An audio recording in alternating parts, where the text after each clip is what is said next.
እግዚአብሔርን አላውቅም፣ እስራኤልንም ደግሞ አልለቅም።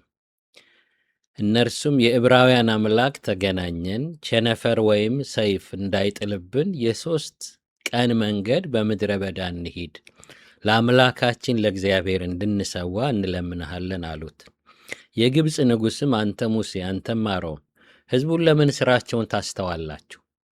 ወደ ተግባራችሁ ሂዱ አላቸው። ፈርዖንም እነሆ የምድሩ ሕዝብ አሁን በዝቶአል፣ እናንተም ሥራቸውን ታስፈቷቸዋላችሁ አለ ይላል። በዚህ በዘጸአት ምዕራፍ 5 ላይ ይህንን ክፍል የመረጥኩበት ምክንያት ይሄ መንፈሳዊውን ዓለም በደንብ ሊያሳይ የሚችል የገሃድ ዓለም ጥሩ ምሳሌ ነው። እግዚአብሔር ይባረክ። የአዲስ ኪዳን የብሉይ ኪዳን መልእክቶች በጥላነትም የታወቁ ናቸው። ደግሞ የመንፈሳዊውን ዓለም በትክክል እንድንረዳ ጥሩ ምሳሌዎች ናቸው። ከነአንን ስናስብ ሰማያዊውን አገር እናስባለን፣ መሰረት ያለበት ከተማ። ፈርዖንን ስናስብ ሰይጣንን፣ እስራኤልን ስናስብ ቤተ ክርስቲያንንም ጨምረን እናስባለን። ከግብፅ መውጣትን ስናስብ ደግሞ ስለ መንፈሳዊ ነፃነት ደግሞ እናስባለን። ይሄ የተገለጠው ግልጽ የሆነው የሚታየው ዓለም ላይ ያለ እንቅስቃሴ የማይታየውን መንፈሳዊ ነገር ያሳየናል። ለምሳሌ በዚህ በፈርዖን መልቀቅ ጊዜ ከቦታ ወደ ቦታ ነው ሙቭ የሚያደርጉት። ይሄ ግልጽ የሆነ ነገር ነው። መንፈሳዊ ዓለም ግን ቦታ ስንቀይር አይታወቅም። እዛው ቤት ውስጥ እያለን ከጨለማ ወደሚደነቅ ብርሃን እንሄዳለን። መንፈሳዊ ነገር በጣም ከባድነቱ አትረዱትም። ለምሳሌ መንፈሳዊ ሞት ብለን ብናስብ ምንድን ነው መንፈሳዊ ሞት? ሞቱም ትንሣኤውም አይታይም። ለምሳሌ እነ አዳም ያንን ፍሬ በበሉ ጊዜ እዛው ሰፈር ነበሩ። በበላችሁ ጊዜ ሞትን ትሞታላችሁ ብሎ ልክ የሚዋሽ ያህል እግዚአብሔር በልተው ሲያወሩ ተገኝተዋል። መንፈሳዊ ሞት አይታወቅም። እንዲያውም አንድ ሰው መጽሐፍ ቅዱስን እስቲ ላንብበው ብሎ ሲሞክር መግቢያው ላይ ውሸት ሆነበት። እንዴ በበላችሁ ቀን ሞትን ትሞታላችሁ ብሎ ያንን ፍሬ በልተው ግን ስቲል ያወራሉ። ስለዚህ ይህን እግዚአብሔርን አምኜ ነው ወይ ቃሉን የምሰማው አለ። ግን ለዚህ ሳይንቲስት ለዚህ ምሁር ሰውዬ እዛ ጋር ያለው ነገር ስውር ነው። መንፈሳዊ ሞት ነው የተከናወነው። እና አዳምም ሲናገር ምንድን ነው ያለው? ፈራው ተጨነኩ ነው የሚለው። ሰው የሞትን ውጤት ሊያወራው ይችላል፣ የመንፈሳዊ ውጤት። ነገር ግን ሞቱን ኤክስፕሌን አያደርግም። ዘሴም ቲንግ ደግሞ ትንሣኤም ኤክስፕሌን አይደረግም። የትንሣኤውን ውጤት ግን እናወራለን። አረፍኩኝ፣ ክርስቶስን ካወቅኩ በኋላ ሰላም ሆንኩኝ። ሰሞኑን የተለያዩ ቪዲዮዎችን የወንድማችንን የዮኒ ቪዲዮዎች እያየሁ ነበር እና ብዙ ሰዎች በቃ ሰካራም ሆነው አጫሽ ሆነው መጥተው ቃሉን ከሰሙ በኋላ እንቅልፍ ጀመርኩ ይላሉ። እነሱ ኤክስፕሌን የሚያደርጉት እሱን ነው። የሞቱ ጊዜ ያለውን ጭንቀት የሚያወራሉ። አሁን ደግሞ በውስጣቸው በወንጌል ትንሣኤ ሲያገኙና መንፈሳዊ ሞት ወደ ሕይወት ሲተካ መተኛት ቻልኩ፣ አረፍኩ ነው የሚሉት። አንዱም ሰው ግን የሆነ ነገር ሲሞት ተሰማኝ፣ የሆነ ነገር ብድግ ሲል ተሰማኝ አይልም። መንፈሳዊው ነገር በጣም የሚያሳስበው ለዚህ ነው። አሁን ለስጋ ሞት ሰው ሁሉ ይሯሯጣል፣ ቤቱንም ሽጦ ይታከማል። ምክንያቱም ያ የተገለጠ ሞት ነው። የሚያወራው ሰው ዝም ብሎ ስለሚታይ ለሱ ምንም ይደረጋል። አሁን ለመንፈሳዊ ሞት ግን ሰው ዝግጁ የሆነ መድኃኒት እያለ አይፈልግም። ኢብን መጥቶ ይሳደባል፣ ያሾፋል ሰው። ዋና ሲሪየስ ነገር ያኛው ሞት እንዲያውም የሥጋ ሞት ነው፣ ወደ አፈር ብቻ ነው የሚያደርሰው። ሁለተኛው ሞት ግን የዘላለም እሳት ውስጥ ነው የሚያስገባው። ስለዚህ ልትረዱት አትችሉም። ለዚህ ነው አንድ ደቀ መዝሙር ኢየሱስን ለመተው ፈልጎ ሰበብ ሲፈልግ ያልሞተ አባቱን ሄጄ አገልግየው ሲሞት ጠብቄ ብመጣስ ምን ይመስልሃል አለው። ሙታን ሙታናቸውን ይቅበሩ፣ ተዋቸው፣ አንተ አገልግል አለው። ይሄ ለዓለም እንዴት ይገባል? ሙታን ሙታናቸውን ይቅበሩ። ሰውየው እንዳጋጣሚ ቢሞት ምን ይሆናል? ሰዎች ለመቅበር ይሯሯጣሉ። ሕያዋን ሙታን የለየለትን ሙት ይቀብሩታል ማለት ነው። እድሩን የሚመራው ሰው የእድሩ ሙሴ የተባለ ሰው እድሩን ሲያስተባብር ድንኳን ሲተክል ሕያዋን ይመስላሉ አደል? ያኛው የደቀ መዝሙሩ አባት ለይቶለታል፣ መንፈሱ ሞቷል። ከዛ ስጋው ተጨመረ። እነዚህ ደግሞ ስጋቸው ሕያው ሆኖ በመንፈስ ግን ሙታን ናቸው። እና ይህንን መንፈሳዊ ዓለም ልናቀው አንችልም በግልጽ ካላየ ነው በዚህ አይነት ምሳሌ። እና ይህን ስናቅ ነው አዌር ምን ሆነው እዚህ ጋር እነዚህ ሰዎች እግዚአብሔር ሰዎችን ላካቸው፣ ለነሱም የምስራች ተሰብኳል ይላል አይደል? ዕብራውያን ምዕራፍ 4 ላይ የሰሙት በእምነት ስላላወህዱት አልጠቀማቸውም ይላል። ዘሴም አዋጅ የምስራች ተነግሯቸዋል ከግብፅ ስለመውጣት አይደል? በተመሳሳይ ሁኔታ ደግሞ እነሱ ከግብፅ ወጡ፣ እኛ ከዓለማዊነት ከዘላለም ሞት በወንጌል አምልጠናል። ይሄኛው ማምለጥ ግን አንዳንዴ ግራ ያጋባናል። የተገለጠ ነገር ሳናይ አፍንጫችን ሳይረዝም ውስጣችን ነፃነት አግኝቶ ያልቻልነውን ነገር ስንችል ስናገኝ ምንድነው የተከናወነው እንላለን። ቤት ቁጭ ብለን ከሆነ ነገር ወደ ሆነ ነገር እንደተዛወርን አናቅም። መንግስት እንደቀየረን አላወቅንም። ምን አይነት መንግስት? የጨለማው መንግስት ዜጋ ሆነን ስንድን ደግሞ የእግዚአብሔር መንግስት ከቁጣ ልጅነት ወደ እግዚአብሔር ልጅነት ስንመጣ በውል አይገባንም። ይሄንን ብናቀው ወገኖቼ የቦታ እንቅስቃሴ ላይ ሲሪየስ እንሆናለን። እነዚህ ሰዎች አካላዊ መውጣት ነው የሚወጡት፣ ከግብፅ ከባርነት ነው የሚወጡት። ገዢውም የሚታይ ነው፣ ባርነቱም ግልጽ ነው፣ መውጣቱም ግልጽ ነው። በቃ ሁሉ ነገር ግልጽ ነው። ልክ ሲወጡ ግብፅን ለቀው ይወጣሉ። ማርና ወተት ምታፈስ የተባለች ሀገር ከምቾት ጋር በነፃነት ይኖራሉ። ይሄ በጣም ግልጽ ነው። ስለዚህ ለዚህ ነገር በጣም ብዙ መጎትጎት ላይ ያስፈልግ ይችላል። ይሄ ማለት እኮ ጭቃ እያቦካችሁ ከምትረገጡበት ቦታ እኮ ማምለጥ ነው አደላው። ማርና ወተት ወደምታፈስ ራሳችሁ አርሳችሁ ችላችሁ ገዢ የሌለባችሁ የነፃነት ኑሮ ትኖራላችሁ። ይሄ ግልጽ ነው። እዚህ ጋር ይህንን ምሳሌ የወሰድኩት መንፈሳዊ እንቅስቃሴያችን እንድናቅ። እዚህ ፈርዖን እነዚህ ሰዎች በባርነት እዚያው እንዲቆዩ ነፃ ወጥተው ለእግዚአብሔር ፈቃድና የነፃነት ኑሮ እንዳይኖሩ የታገላቸውን ትግል ወስደን በፈርዖን የመሰልነው ሰይጣን ጊዜያችንን ሲወስድ ቃሉን እንዳናነብ ሲያረገን የነፃነት ምክንያታችንን አፒታይታተን ስንገፋው ምን ማለት እንደሆነ ከዚህ ምሳሌ ስንወስድ ልንንቀሳቀስ ከሚገባን ነገር ጋር እንድናረጅ ባሪያ ሆነን እዚያው እንድንቆይ ማድረጉን ምሳሌ ለመውሰድ ነው። ይህንን መልእክት ስታስቡ ሞኝ አትሆኑ። ኦኬ መጸለይ እንዳልችል የተደረግኩት ቃሉ ከሚያንቀሳቀሰኝ ህይወት እንዳልንቀሳቀስ ነው። ይህን ሴራ ስታቁ ተለምናችሁ አትጸልዩም፣ በእውቀት ነው የምትጸልዩት። ልክ ፔይቼክ ለማግኘት ወደ ሥራ እንደምትሄዱ እሱ ማለት እኮ ይመጣና ኪራይን ይከፍላል፣ ለልጆቼ ምግብ ምናምን ብለን ካልኩሌት አድርገን ኤክስኪውዝ የለንም። እዚህ ሀገር በረዶ ተከምሮ በጣም ከዜሮ በታች ዲግሪ በሆነ ቅዝቃዜ ውስጥ ሆኖ ሰው ማር ቆራጭ መስሎ ጅቡን ብሎ ይሄዳል። ለምን ኤክስኪውዝ የለውም? ለምን በረደኛ አይልም? ከብርድ ልብስ ሙቀት ለምን ውጦ አላስቀረውም? ምክንያቱ ምንድን ነው? የሚያገኘው ነገር ዕውቀት ነው ኤክስኪውዙን ያጠፋው። ላለመጸለይ ኤክስኪውዛችን የገዘፈው ለምንድን ነው? በጸሎት የሚገኘው ጥቅም ስላነሰብን፣ የዚያ ጥቅም ዕውቀት ስላነሰብን ነው ፊቱ መሆን ማንችለው። እሱ ሲገባን ግን ወገኖቼ ልክ ስራ ሄደን ውጤቱ ደና ፔቼክ ይዞ መምጣትና ሪላክስ ማድረግ ፋይናንሻል ስትረስን ለመቀነስ እንደሚጠቅም አውቀን በዛ ነገር ትጉን ሆናለን።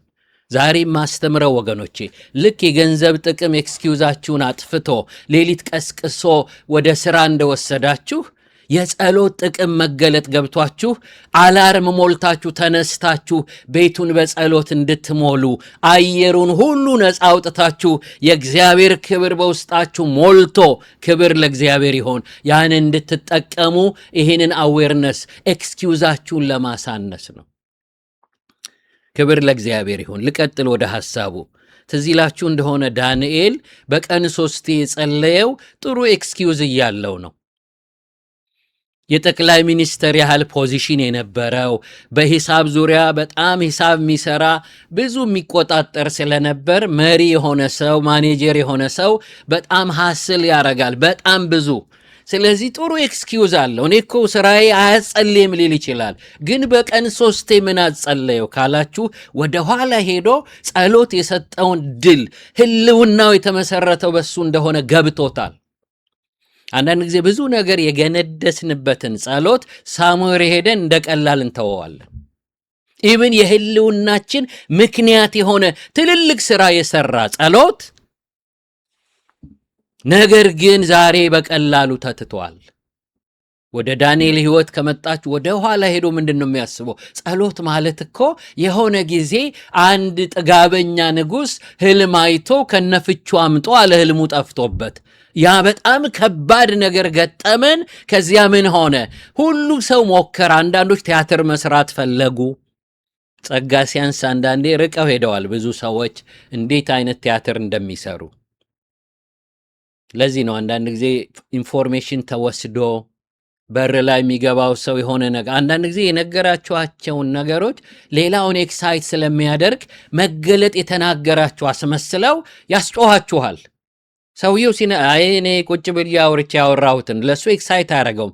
ጎረቤት ግን ጓደኛ ቲቪ ላይ ሳይ ይህችን እህት አውቃለሁ የሚላት ልክ ነው እንዲባል እንዲህ አይነት ቲያትር ካጋንንትም መጥተው የሚናገሩ አሉ። ጸጋ ስለሳሳባቸው ደግሞ ጸጋ አነሰው ላለመባል ደግሞ እዚህ የሚቀላቀሉ ሰዎች ይኖራሉ።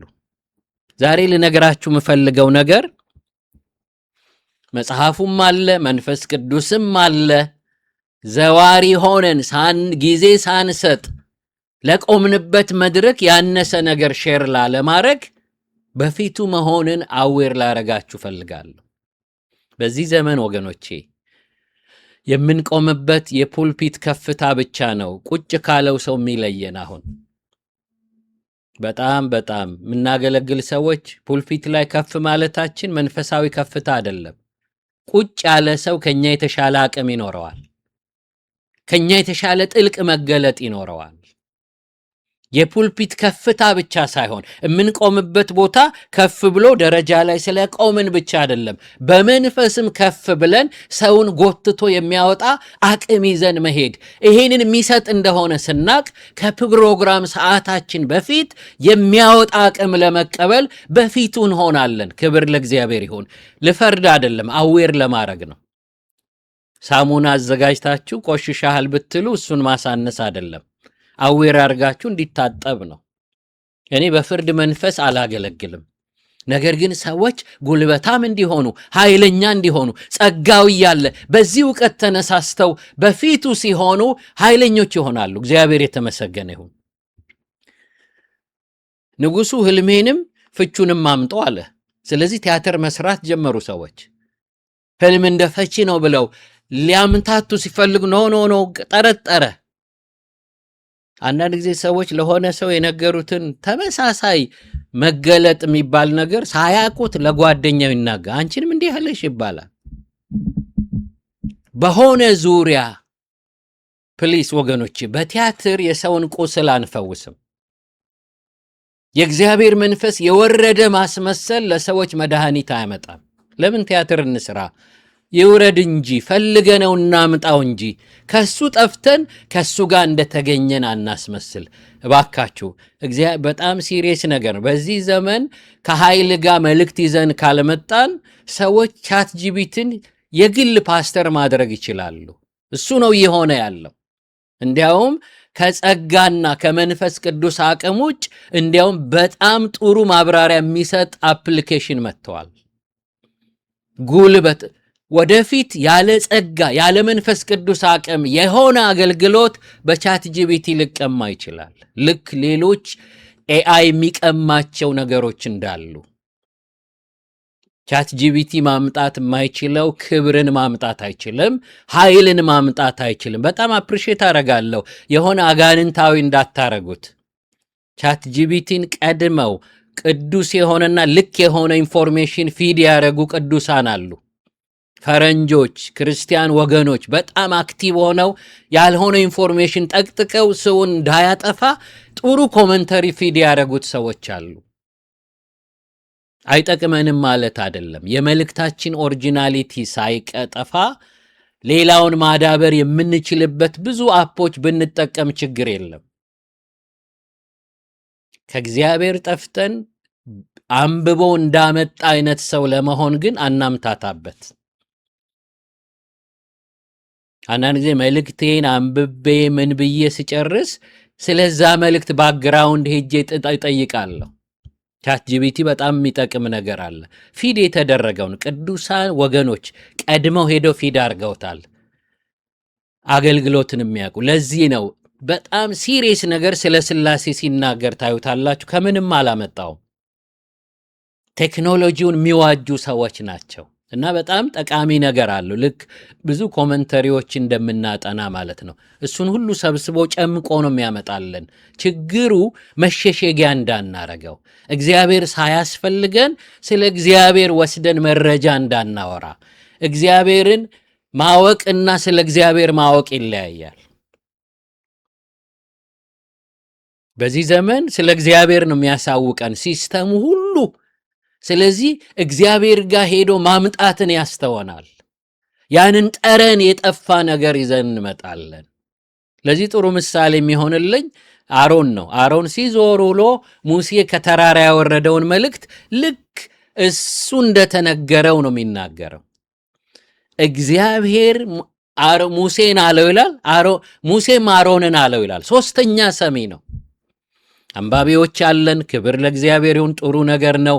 ግን ወገኖቼ የናንተ የማይደገም በእናንተ ሼር የሚደረግ የተለየ ጸጋ አላችሁና መጽሐፍ አትዋጡ። የቴዎሎጂ አስተማሪ አትዋጡ። ሌላውን ተክታችሁ አትናገር። አሻራ እንደማይደገም ባንቺና ባንተ በኔ ሊቀርብ የሚችል ውድ ነገር አለ። እግዚአብሔር የተባረከ ይሁን። አሮን ሰምቶ ነው የሚያሰማው። ለዚህ ነው ጥጃ መስራት ያልቸገረው። በ5 ጥጆች የተካው የት ይደንግጥ? የት አይቶት? መረጃ ነው የሚያቀው። ወደዚህ ወሰደኝ። መልሼ ወደ እንትኑ ልውሰዳችሁ። ከርዕሴ አልወጣሁም። በጣም በሚገርም ሁኔታ ሙሴ ይመጣል። አሮን ምን አለን? ምን እንበላቸው አለ ይለዋል። ይናገራል፣ ጥሩ ተናጋሪ ስለሆነ። አንዳንዶች እንዲያውም ዕውቅና አይሰጡም። የወሰዱትን ሐሳብ የራሳቸው አስመስለው በመናገር ትልቁን በዚህ ዓለም ውሸት የሚባለውን ይሄ ወንጀል የሚባለውን የሰው አእምሮ መስረቅ ፓሊጃሪዝም ነው ምናምን ቃሉን በትክክል ባልለው ዕውቅና መስጠት እከሌ ሲናገር ከዚህ መጽሐፍ ሳነብ አይሉም ሰዎች። ኢትዮጵያዊ ያረጉታል፣ ሳነብ ይላሉ፣ አንዳንድ ውሸት ይጨምሩበታል። ብቻ በሰው መልእክት ይሸሸጋሉ። ይህንን ለማሸማቀቅ አይደለም። ያንተን ኦሪጂናል እግዚአብሔር በአንተ ወደ ምድር ሲያመጣ የተለየ አፕሮች አለ። የተለየ በስ በቃ ቫራይቲ ነገር ይፈልጋል እግዚአብሔር። ክብር ለእግዚአብሔር ይሆን። በአንቺ ውስጥ ያለ ያዘማመር ስታይል፣ ያሰባበክ፣ የማስተማር ስታይል አይደገምም። ቦሪንግ ያልሆነው አገልግሎት ለዚህ ነው። ቃሉ ያልሰለችን ለዚህ ነው። አንዱ ባየበት ማየት ሌላው ሳያይ ሲቀር አስገራሚ ነው። ክብር ለእግዚአብሔር ይሆን። እኔ በጣም አድማጭ ነኝ። የብዙ ሰዎችን መልእክት በደንብ ነው የምሰማው። እግዚአብሔር ይባረክ። ሲያስተምሩ ሰማለሁ ኦንላይን። በጣም አድማጭ ነኝ። እግዚአብሔር የተመሰገነ ይሆን። ራስን አጉልቶ ሌላውን ማቀጨጭ ነውር ነው ወገኖቼ። እኛ ብቻ እንደሆንን ሰዎችንም ስታደንቁ ዋው አትበሉ። ኮንፈረንስ ቸርች መጥቶ ያገለገለውን አገልጋይ ዋው እንዳንተ የለም ብላችሁ ስራዬ ብሎ ያገለገላችሁን ፓስተር አታሳንሱ። እግዚአብሔር ለውድድር አልጠራንም፣ ለትብብር ነው።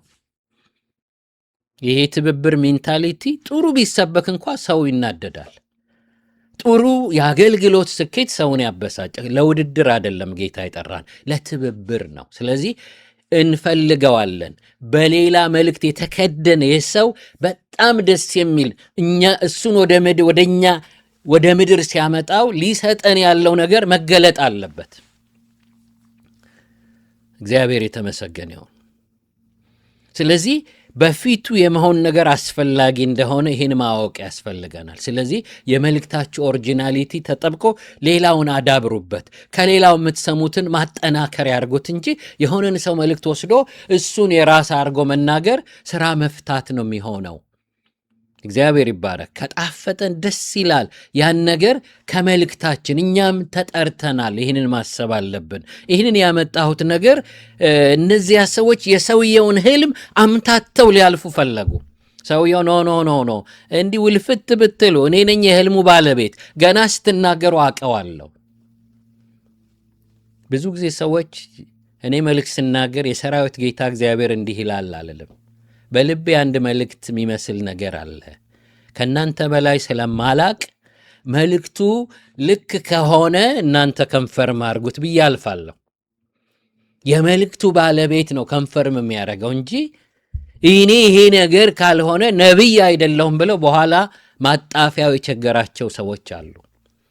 እኛ ብዙ የሚበወዛለ መልእክት መጥቶ እኛ ውስጥ ገብቶ ተበራርዞ አቅጣጫ ስቶ የሚወጣበት አካሄድ ስላለ ጳውሎስ የመቄዶንያ ሰው እጁን ዘርግቶ ሲለምን አየሁ፣ ወደ እናንተ እንድንመጣ እግዚአብሔር የፈቀደ ይመስለኛል አለ።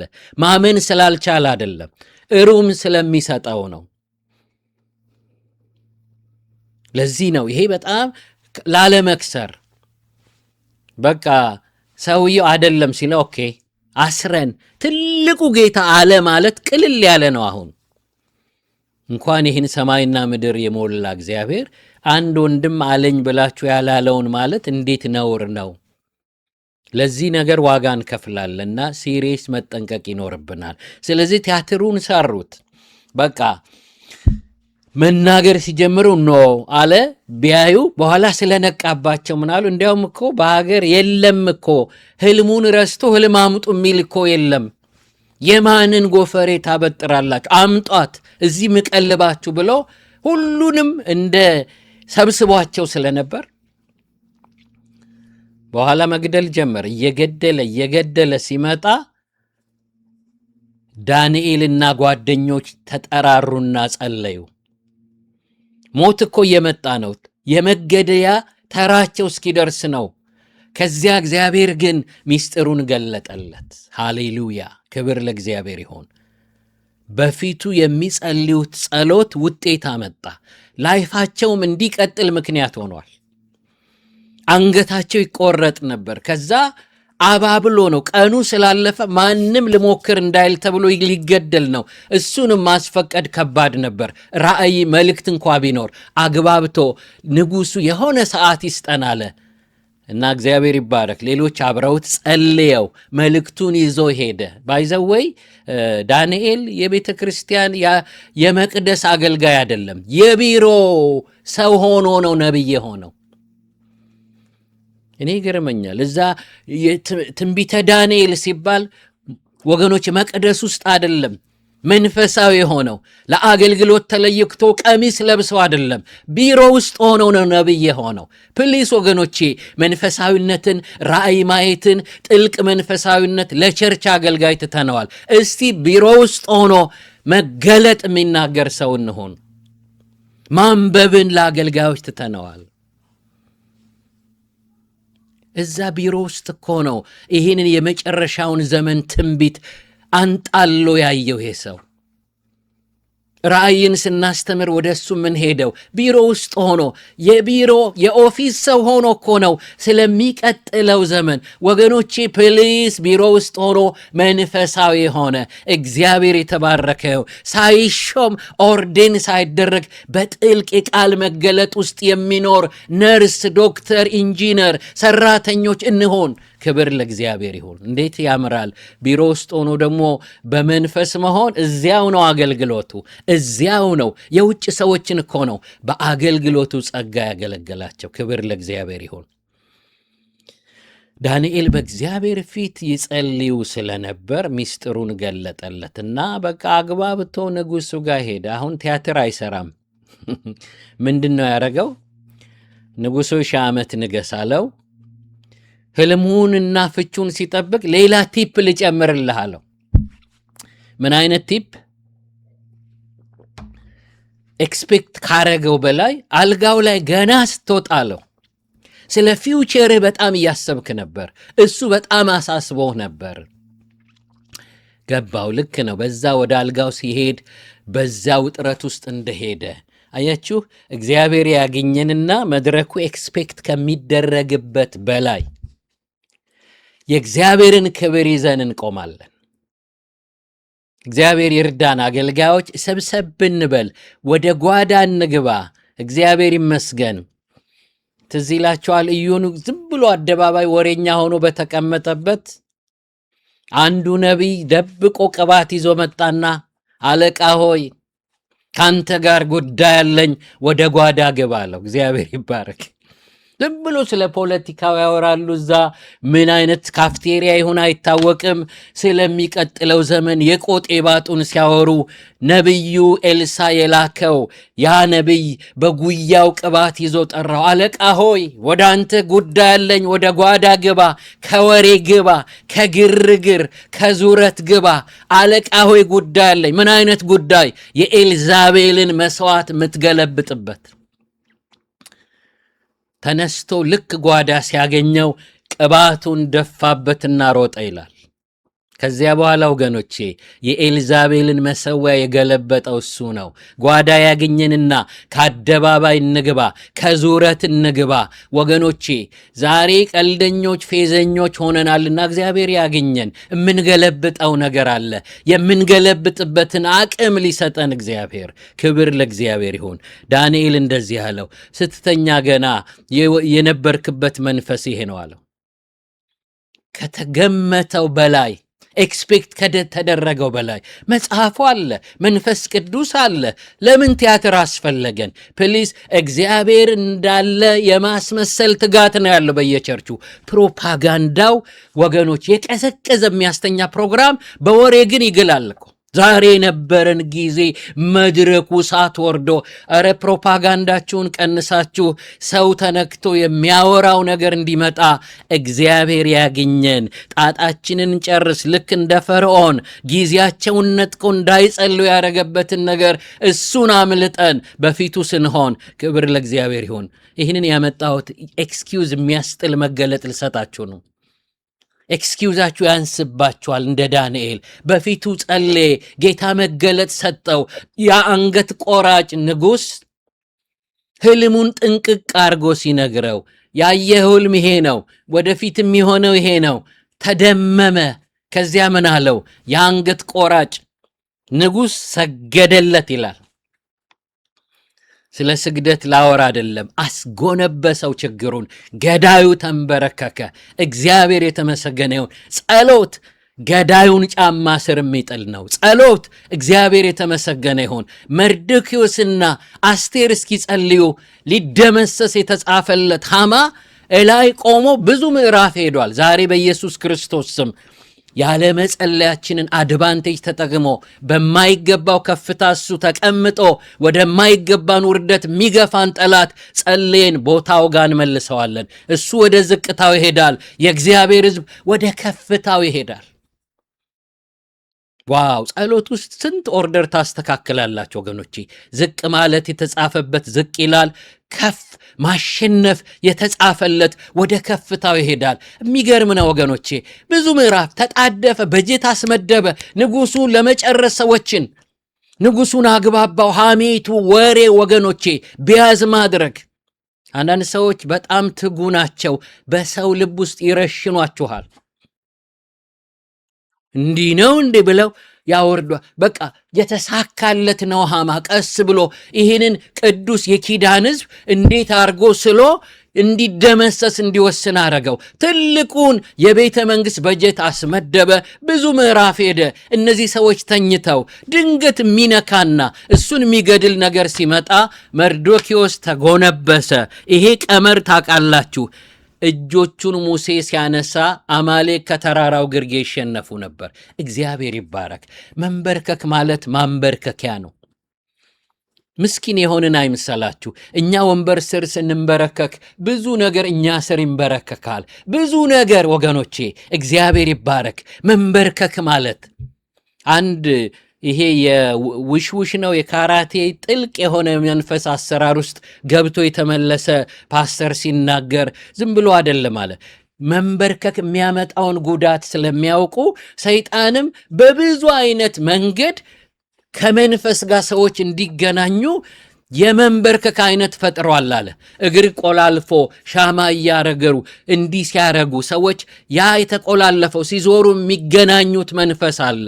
ይሄ ሪላክሴሽን ምናምን ብላችሁ ዮጋ ውስጥ እንዳትገቡ፣ አጋንንታዊ አሰራር አለበት። ይሄ ሰው ጥልቁን ነገር አይቶ ስለመጣ ምንድን ነው ኤክስፔሪንስ ያለ ያ ምናምን ስንል የምንጠራው የምንጮኸው የምናወጣው ድምፅ ያ ድምፅ ሊያገናኘን ከሚችል ከሌላ መንፈስ ጋር ያገናኘናል አለ።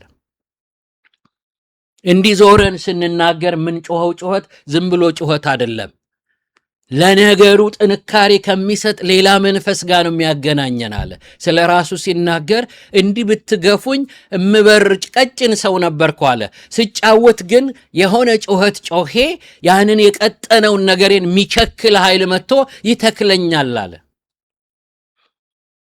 ድኖ ነው ፓስተር ሆኖ ነው የሚያወራው።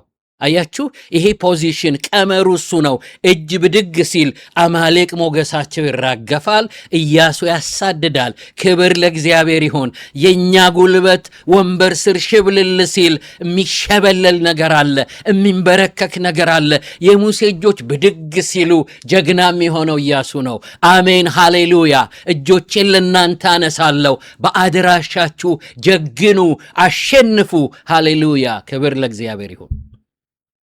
አሜን አሜን። ወገኑ ይህ ሁሉ ሲገባ ልክ እንደ ፔይቼክ ሰርቶ ገንዘብ ለማግኘት ምንም ለማድረግ ሌሊት ለመነሳት ብዙ ሰዓት ለመስራት ኤክስኪውዝ ሰውነታችሁ አያረግም።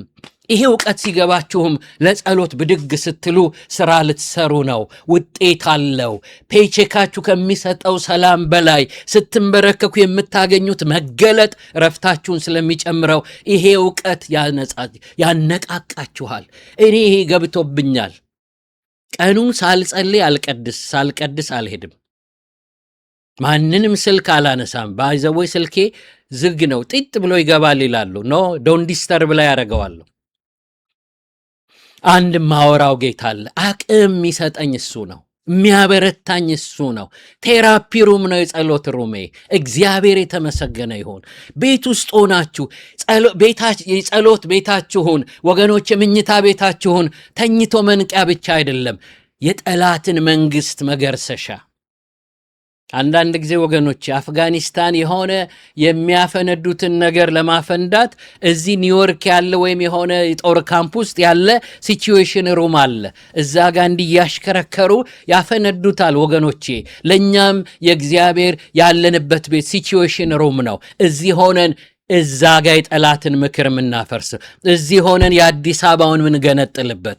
እግዚአብሔር የተባረከ ይሆን። ዋሽንግተን ዲሲ ሆነን የጎጃሙን ውቃቤ የምንገለብጥበት፣ የጎንደሩን የወለጋውን ጨሌ የምንጥልበት ሲቹዌሽን ሩማችን ነው ጸሎት። ሃሌሉያ፣ ክብር ለእግዚአብሔር ይሆን። ዳንኤል ኤክስኪውዙን ያጣው ያ መንፈሳዊ እውቀት ሲኖረው ነው። ሁሉን ነገረው፣ ተደመመ። ልብስ አምጡለት፣ ዝርግፍ ጌጥ አርጉለት አለ። የአገዳይ እጅ ልብስ አለበሰ። ታሪክ ተለወጠ። እግዚአብሔር የተመሰገነ ይሁን። ሰፊ ነገር ስለሆነ በኋላ መልሳቸዋለሁ ወደዚህ። በዚህ ባነበብነው ክፍል ውስጥ ይሄ እንድናይ ነው። መንፈሳዊ እንቅስቃሴ ስለሚያሳየን ነው። የፈርዖንን መልእክት የጥላውን ዕውቀት ወደ አካሉ ወደ መንፈሳዊ ዓለም ለመውሰድ ነው። ጌታ እግዚአብሔር ይባረክ። ወደ መልእክታችን ስንመጣ እየወጣን እየተረጎምን እናገራለን። ከዚህም በኋላ ሙሴና አሮን መጥተው ፈርዖንን እንዲህ አሉት ይላል። ለፈርዖን ትልቅ ድንጋጤ ነው። አሮንና ሙሴ ሕዝብ ሊነጥቅባቸው እግዚአብሔር የላካቸው ሰዎች ናቸው። ሕዝብ አስለቃቂዎች ናቸው። የእስራኤል አምላክ እግዚአብሔር እንዲህ ይላል፣ በምድረ በዳ በዓል ያደርግልኝ ዘንድ ሕዝቤን ልቀቅ። ምን ማለት ነው? ያንተን ፒራሚድ ሊሰራ አልተፈጠረም። እግዚአብሔር ይባረክ። ካልተፈጠርንበት ስራ አስጥሎ ቅዱስ ሥራ ውስጥ የጠመደን አምላክ ይባረክ። ሃሌሉያ። ዛሬ በዚህ ፔጅ ላይ ስመጣ ሰው ሥራ እንዲፈታ ያስፈልጋል። ያልተፈጠረለትን ተቃራኒ ነገር የእግዚአብሔርን ቅዱስ ነገር በርኩስ ነገር ተክቶት ቢሆን ለመባረክ ተፈጥሮ ለሰዎች ሐዘን የሚኖር ሰው ሥራውን ለማስጣል ነው።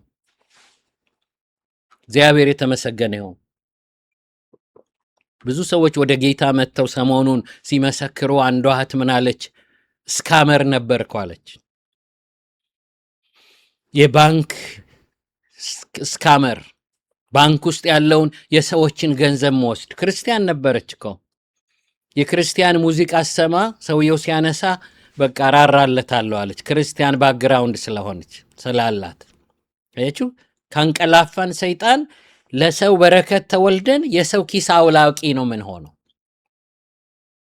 እግዚአብሔር የተመሰገነ ይሁን። አሮንና ሙሴን ሄዶ ሲልካቸው ሕዝቤን ልቀቅ፣ ሊያመልከኝ ሊያገለግለኝ ፈልገዋለሁ፣ በእኔ ነው የተፈጠረው።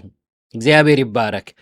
ቆላስያስ ምዕራፍ 1 ሄዳችሁ ስታነቡ ከቁጥር 15 ጀምሮ አለቅነት፣ ጌትነት ያለው የሚታየው የማይታየው ሁሉ በእርሱ ለእርሱ ተፈጥሯል ይላል። እግዚአብሔር ይባረክ። ጨዋ አምላክ ስለሆነ ነው እንጂ የፈጠረን ለሱ ነው። ባለቤት ነው እሱ። ልክ ጳውሎስ አይኖቹ ተከፍተው በሱ ላይ እግዚአብሔር ባለቤት እንደሆነ ከገባው በኋላ እኛ ፍጥረቱ ነንና አለ። ሮሜ ምዕራፍ 2 ቁጥር 10 ላይ እኛ ፍጥረቱ ነንና እንመላለስበት ዘንድ አስቀድሞ እግዚአብሔር ያዘጋጀውን መልካሙን ሥራ ለማድረግ በክርስቶስ ተፈጠርን። እግዚአብሔር ይባረክ።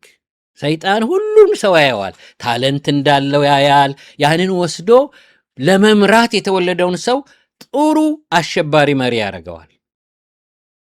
እና ኦሳማ ዝም ብሎ ያለ ጥሪ የመጡ እንዳይመስላችሁ፣ ተሰርቀው ነው እንጂ አንድ አፍጋኒስታን ተራራ ስር አሜሪካን ሚነቀንቅ የሊደርሺፕ ኳሊቲ ተመልከቱ። ተሰርቆ ነው።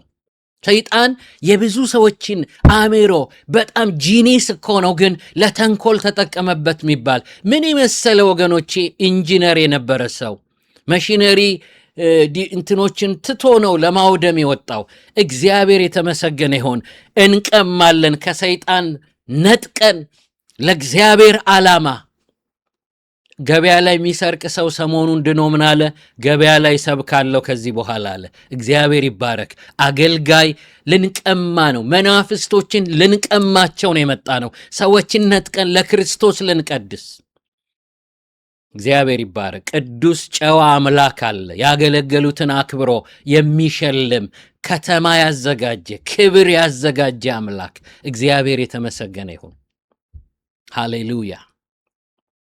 ስለዚህ ይህንን እውነት ነገሩት። ሰርፕራይዝ ነው ለሱ። ባለቤት አለው። ይሄ ባሪያ ያረኩት ሰው ፒራሚድ ማሰራው ባለቤት አለው። አዎ፣ በአብርሃም ዘመን እስራኤልን የለየነው ኪዳን ያለው ሕዝብ ነው። ኪዳኑን ቢረሳ ሰው እግዚአብሔር ኪዳኑን አይረሳም። በነገራችን ላይ የእኛ መያዝ ሲላላ የእሱ መያዝ ጽኑ ስለሆነ ነው በሕይወት ያለ ነው። አብርሃምን ኪዳን ሲገባ እግዚአብሔር ምንድን ነው ያደረገው? ልክ ሰፈር ውስጥ ሰዎች ከብት ከኩል አርደው ይከፍሉትና በመሃሉ ላይ ኪዳን ገቢዎች ይሄዳሉ። የቢዝነስ ሊሆን ይችላል፣ የተለያየ ነገር። አንዱ ያልፋል። ባልታመን እንደዚህ ደሜ ይፍሰስ ነው የሚለው። ሌላው ያልፋል፣ የኔም እንዲሁ ይላል እና ያንን ደም አፍስሰው ቃል ኪዳን ያደርጋሉ። እግዚአብሔር አብርሃምን ሰፈር ውስጥ በተለመደ አይነት ኪዳን ቃል ኪዳን ስርዓት ማድረግ ፈለገ። ግን የሆነው እግዚአብሔር ነው ብቻውን በዛ በተከፈለው ነገር ያለፈው። እግዚአብሔር የተመሰገነ። አብርሃም በእንቅልፍ ተመቶ ስለነበር ሁለተኛ ኃላፊ መሆን አልቻለም። ስለዚህ ነው በሱ ኪዳን ጠባቂነት በሕይወት አለን። ስንቴ ኪዳን ሰበርን።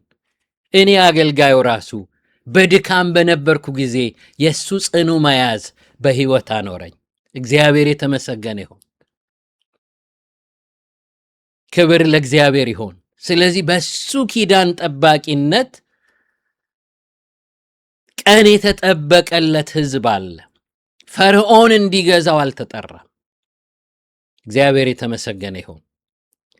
ለዚህ ነው ኤፍሬም እንዳልተገላበጠ ቂጣ ነው ይልና ጉልበቱን እንግዶች በሉት ይላል። ኤፍሬም አንዳንድ ጊዜ ድሮ ባለቤቴ እንጀራ ስትጋግር ቤት ውስጥ ምንድነው የምታረገው? በጣም ጥሩ አይነት ሲያወጣ ታመጣና አየው ትለኛለች። በጣም ኤክሳይቲንግ ነው እዚህ ሀገር እንጀራ መጋገር። ዋው ላለሁ በአዳዲስ በቃ አይገርምም? አየኸው አይኑን እንዴት ያምራል። ግን ደግሞ ያላየሁት አይኑ ጠፍቶ ትራሽ የተደረገ ደግሞ ይኖራል። እውነቱን እንነጋገር ከተባለ ወደ እይታ የመጣው ያማረው ነው። ኤፍሬም እንደሱ ነው፣ ትራሽ እንደሚደረገው ለምንም የማይሆን አንዱ ጎኑ ሊጥ ሌላው ጎኑ አራራ። ምን ታረጉታላችሁ? ኤፍሬም እንዲህ ነህ አንተ ለኔ፣ ግን እንዴት እጥልሃለሁ? እንዴት እተውሃለሁ? ጭራሽ አንጀቴ ለኤፍሬም ታወከ። እግዚአብሔር የተባረከ ይሁን። የሚራራ አምላክ፣ የኪዳን አምላክ እግዚአብሔር የተባረከ ይሁን። የደም ኪዳን አለን። ሃሌሉያ! በክርስቶስ መታረድ ያገኘነው ኪዳን ያስጠብቀናል። እግዚአብሔር ይመስገን። ኪዳን ወገኖች የማሸነፊያ ምክንያት ነው። ዳዊት መጥቶ ይሄ ያልተገረዘ ፍልስጤማዊ ሲል ስለ ግርዘት አይደለም፣ ስለ ሰውነት አይደለም ያወራው። ያኛው ኪዳን የለሽ ነው፣ ይሄኛው ኪዳን ያለው ነው። እግዚአብሔር የተባረከ ይሁን። ኪዳን ያለን ሰዎች ነን። እግዚአብሔር ይመስገን። እሱን ለማውራት ነው። ኪዳን የሌለው ኪዳን ያለውን አያሸንፍም፣ እጥለዋለሁ አለ። ያልተገረዘ ፍልስጤማዊ ሰው ሄድና ግንባሩን የጣለው በኪዳን ኃይል ነው። በኪዳኑ ላይ የተመሰረተ ድል ነው። የዛ ሰው ሽንፈት ደግሞ ያለ ኪዳን የሚኖር ተከላካይ የሌለው ነው። ወገኖቼ ይሄ ኪዳን መመኪያችን ነው። በማይለወጥ ፍቅር እየገሰጸ እያቀና፣ ብዙ ሰዎች እዛው እንድንጠፋ ነው የፈለጉት። ጌታ ግን ስለወለደን ከነከሌ ጋር ተስማምቶ አይጥለንም። ወላጅ ነው። እግዚአብሔር ይመስገን። የሞተልን ነው።